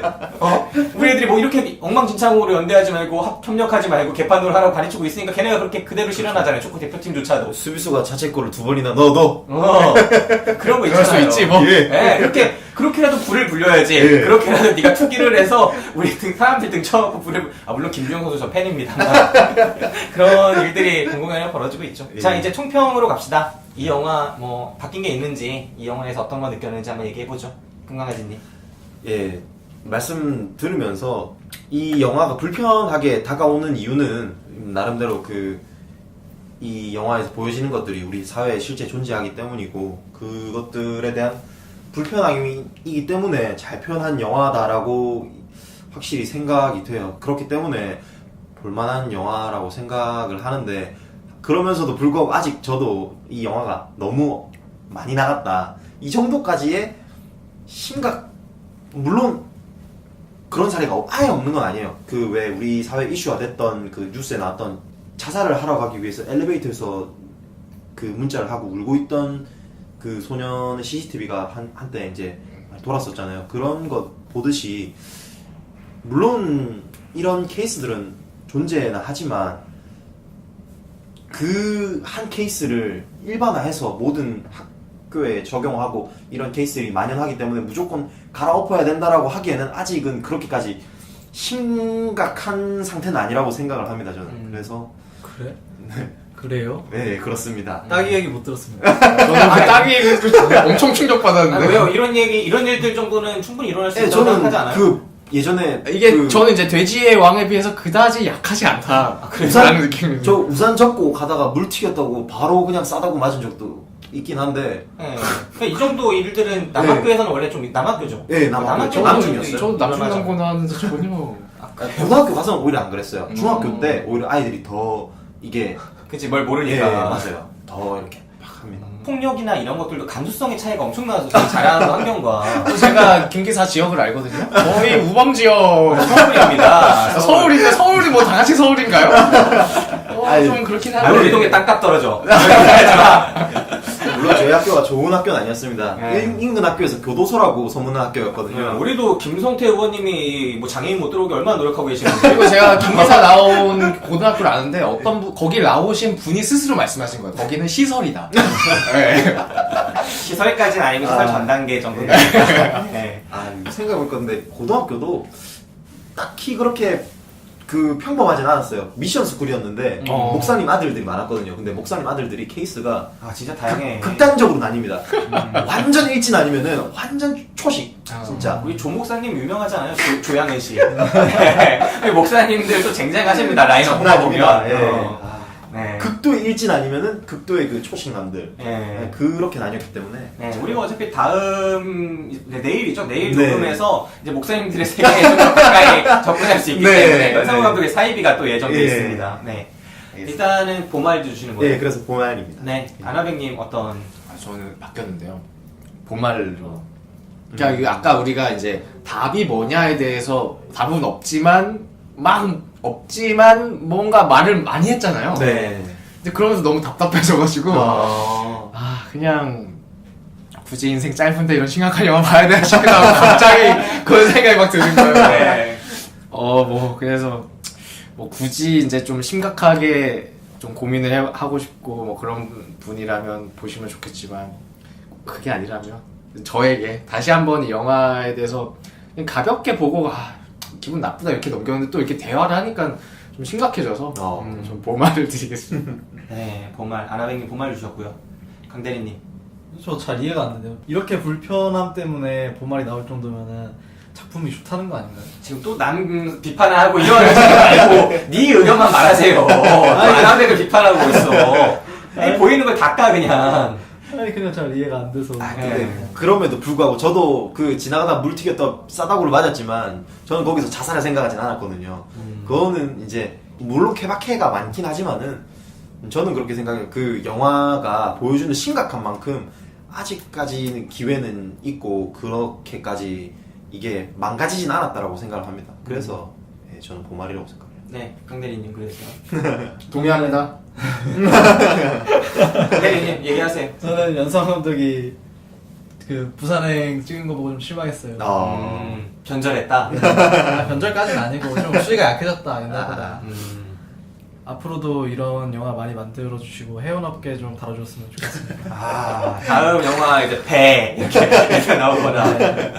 네. 스텔라 이런 거. 네. 그래서 어떤 그래서 추천 아직. 추천이요? 네, 저도 바뀌었어요. 저는 오히려 올라갔습니다. 얘기를 하다 보니까 전 보말 아까 줬었는데 추천드리고 본인의 과거가 자꾸 생각이 나요. 그러니까 저는 그냥 이 영화 보면서는 사실 안 떠올랐었거든요. 네. 그래서 나는 그냥 잘 지낸 것 같고 그냥 왠지 그런 거 있잖아요. 내가 대학교 이후부터 모범생으로 살아왔단 말이에요. 주변에서 다 나와 모범생인 줄 알고 나의 과거를 아는 사람도 없고 엄청 내 이미지도 또 괜찮단 말이에요. 오늘 나가서 충격대 막 그런 발표 이런 거예요. 저 나가서 말 안 하고 있으면은 사람들이 진짜 곱게 자란 부잣집 아들로 봐요.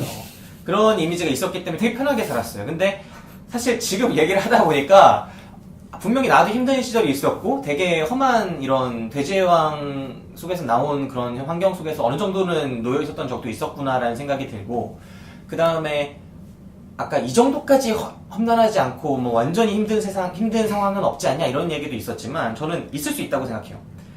예를 들어서 그 남모씨 아들처럼 그런 애를 군대에서 만났거나 고등학교에서 만났거나 중학교에서 만났다고 생각해보세요. 이 영화 속에서도 연상호 감독 영화 속에서도 그 일진 반의 일진애가 자꾸 고추 주무르잖아요. 남의 성기 막 주무르잖아요. 근데 이게 좀 더 나아가면은 그 아예 얘 자위를 자기가 하거나 시키거나 할 수도 있는 거고 그 다음에 그 남모씨 아들처럼 이제 내 거 빨아라 시킬 수도 있는 거고 그 다음에 혹은 이번에 부산에 있었던 걔 여자애들 패거리 중에 한 명처럼 남자애들 불러서 걔 강간시킬까? 할 수도 있는 거고 그러니까 성적으로나 이런 쪽으로 정말 우리가 생각하지 못했던 수위까지도 나아갈 수 있는 거고 또 무기들도 처음에는 뭐 날 얻고 막 이런 거 쓰다가 점점 연장이라고 불릴 수 있는 수준까지 올라가고 점점 이거 진화할 수 있는 거거든요. 학교나 누구를 만나느냐에 따라 달라요. 어떤 환경에 놓이느냐에 따라 지금 내가 돌아봐도 아 나도 되게 위험한 순간들에서는 수굴했던 기억들이 있는데 그런데 정말 시설이라고 불렸던 학교가 있었거든요. 저희 동네에. 그게 되게 가까이 있었고 막 TV에 맨날 나오는 그런 데 있잖아요. 막 합창단 만들어주고 막 이런 거 뻔한 짓거리 하는 거. 우리는 그 새끼들 합창 안 되는 거 아는데 그 새끼들 분명히 방송 끝나고 어떤 짓 하는지 아는데 대단히 유명한 놈들 그런 애들이 있는 공간은 어떤 일들이 벌어질까. 요즘에 뭐 대안학교라고 해서 막 포장되고 있지만 그런 학교들이 또 존재한단 말이에요. 전국적으로 유명한 애들 있잖아요. 막 그런 상황들에 있는 애라면 정말 극단적인 결정도 할 수 있지 않을까? 예. 왜 윤일병이 그렇게 죽고 임병장이 그렇게 난사하고 물론 군대지만 학교에서도 수많은 사람들이 그렇게 당할 수 있는 거 아닙니까? 예전에 뭐 진짜 칼 들고 와서 수업 시간에 뒤에 들어와서 이렇게 찔렀던 사건도 있었던 것 같고 피해자가 그리고 막 밀양 여중생 성폭행 사건 막 이런 거 보면은 아 진짜 말도 안 되는 일들이 벌어지잖아요. 그리고 이런 것들이 더 이상 못 사는 애들이 범죄 저지르는 것도 아니고 그 고려대 의대에서 막 그 동기 강간하고 막 이런 사건들도 있었고 부모가 뭐 그거를 변호사 엄청 붙여가지고 막 방어하는 사건들도 있었고 그러니까 곳곳에서 이런 환경들이 벌어질 수 있는 거잖아요. 또 아까 말씀드렸던 것처럼 국제사회도 여전히 그렇게 돌아가고 자본주의 사회도 그렇게 돌아가고 있고 경쟁이라는 것이 작동하고 있고 많은 것들이 애들을 그렇게 몰아가고 있고 그런 것들을 영화가 잘 보여줬다. 그 누나의 워크맨 훔쳐가지고 내가 워크맨 지금 워크맨도 못 쓰는 병신 되고 있다고. 얘가 워크맨을 못 쓰겠지만 나중에 컴퓨터도 못 쓸 것이고 그 다음에 뭐 핸드폰도 못 쓸 것이고 점점 더 사회 문물로부터 멀어질 것이고 그래서 문화적 자본에서도 밀려날 것이고 세상은 다양화되지만 씨발 막 그런 일들이 벌어지잖아요. 진짜 저는 이게 이해가 안 되는 게 요즘 힙합 하는 새끼들이 부자다. 알아요? 맞아요. 이 족같은 세상이야. 이 미국에서는 원래 힙합이 빈민의 음악이고 저항정신의 상징이고 이랬잖아요. 그렇죠. 힙합 하는 새끼들이 존나 부자라고. 난 이걸 보면 진짜 경악스러워. 그러니까 힙합을 해서 부자가 되는 게 아니라 부자들이 힙합을 해. 그럼 힙합조차 빼앗겼는데 이제 철이는 도대체 뭘 해야 되나? 본드나 빨고 있어야 되는 거 아니에요? 철이가 이제는 코카인도 못해. 커리는 오션 프리텍에 와야죠. 오션 프리텍에 오면은 잘 되겠네. 절실함을 추가하니까. 여긴 역체들의 공간이야. 진짜 그렇습니다. 예, 저는 그래서 이 영화 오히려 추천하게 됐고 연상호 감독이 이걸 다 의도했다면 정말 대단한 시각이 있는 감독이다. 부산행을 어떻게 만들었지 이런 감독이? 그럼 저는 바꾸겠습니다. 고말 같은 추천하겠습니다. 아, 보니까 이렇게 타협을 잘하니까 이렇게 살아야 되는 거 아닙니까, 세상에? 네. 이게 바로 아까 찬영이요? 찬영의 모습이네요. 그러지 마라. 그러지 마라. 네. 세상 정말 끔찍한 일 많이 일어나요. 네, 맞습니다. 아나형님 조심하세요 저기 네. 사무실 쓰실 때. 아, 강대리가 아까 그 본능을 드러내는 겁니까? 기대하고 있겠습니다. 네, 그렇습니다. 자, 오늘 방송에서는 이제 또 지난번 군대 이야기와 마찬가지로 네. 학교 폭력에 대한 또 지들하고 싶은 이야기 많이 나왔는데요. 이제 사실은 저는 제일 3부작 중 기대하는 게 다음 방송이에요. 내일 할 사이비입니다. 저는 종교 문제에 대해서는 진짜 할 얘기가 또 많을 것이다 이렇게 기대하고 있어서 네, 분명히 내일 방송 사이비 또 많은 분들 들어주시고 추천 눌러주시고 댓글 남겨주시고 네, 그런 것들 기대하고 있겠습니다. 그럼 오늘 방송 여기서 마치겠습니다. 저는 지금까지 김기사 아나백 응대리 금강아지. 였습니다. 블랙리스트와 함께 오늘을 즐거워합시다.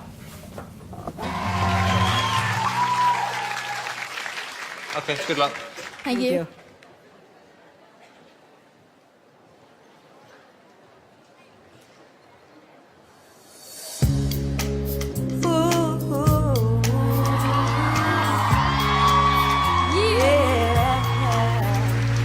Check it out. Oh no. Here we go. Please help me, God. I feel so alone. I'm just a kid. How can I take it on my own? I'm crying too many tears, yeah, writing this song. Trying to fit in, where do I belong? I wake up every day, don't wanna leave my home. My mama's asking me why I'm always alone. Too scared to say, too scared to holler. I'm walking to school with sweat around my collar. I'm just a kid, I don't want no stress. My nerves are bad, my life's a mess. The names you call me, they hurt real bad. I wanna tell my mom, she's having trouble with my dad. I feel so trapped, there's nowhere to turn. Come to school, don't wanna fight, I wanna learn. So please, Mr. Bully, tell him what I've done. You know I have no dad, I'm living with my Just be mom. hopeful, yes I am hopeful for today. Take this music and Yeah. use it, let it take you. Like these two. Hopeful, hopeful, and he'll make a way. I know it ain't easy, but that's okay. Just be hopeful. Why do you trip back a single day? I didn't ask to be born, but now I have to pay. I ain't got no money, you take all I have. When I give it to you, I search for my bags. I feel so scared when you shout me down. You kick me, punch me, throw me to the ground. When I ask you, yo, what have I done? You hit me again, I make fun of my mom. Hopeful, yes I am Yeah. hopeful for today. Take this music, Check it out. use it, let it take you away, and be hopeful, hopeful, and he'll make a way. I know it ain't easy, but that's okay. Just be hopeful. What I wear is all I have. We lost the home, I'm living from a bag. Yo, Mr. Bully, help me please. I'm flesh and blood. Accept me, please. Hey, Mr. Bully, I don't know what to do. My mind I can't explain what it did to you. Mr. Bully, take it from me, please. Every single day, you bring me to my knees. Hopeful, yes I am hopeful for today. Take this music and use it, let it take you away, and be hopeful, Yeah. hopeful, and he'll make a way. I know I know. it ain't easy, but that's okay. Just be hopeful.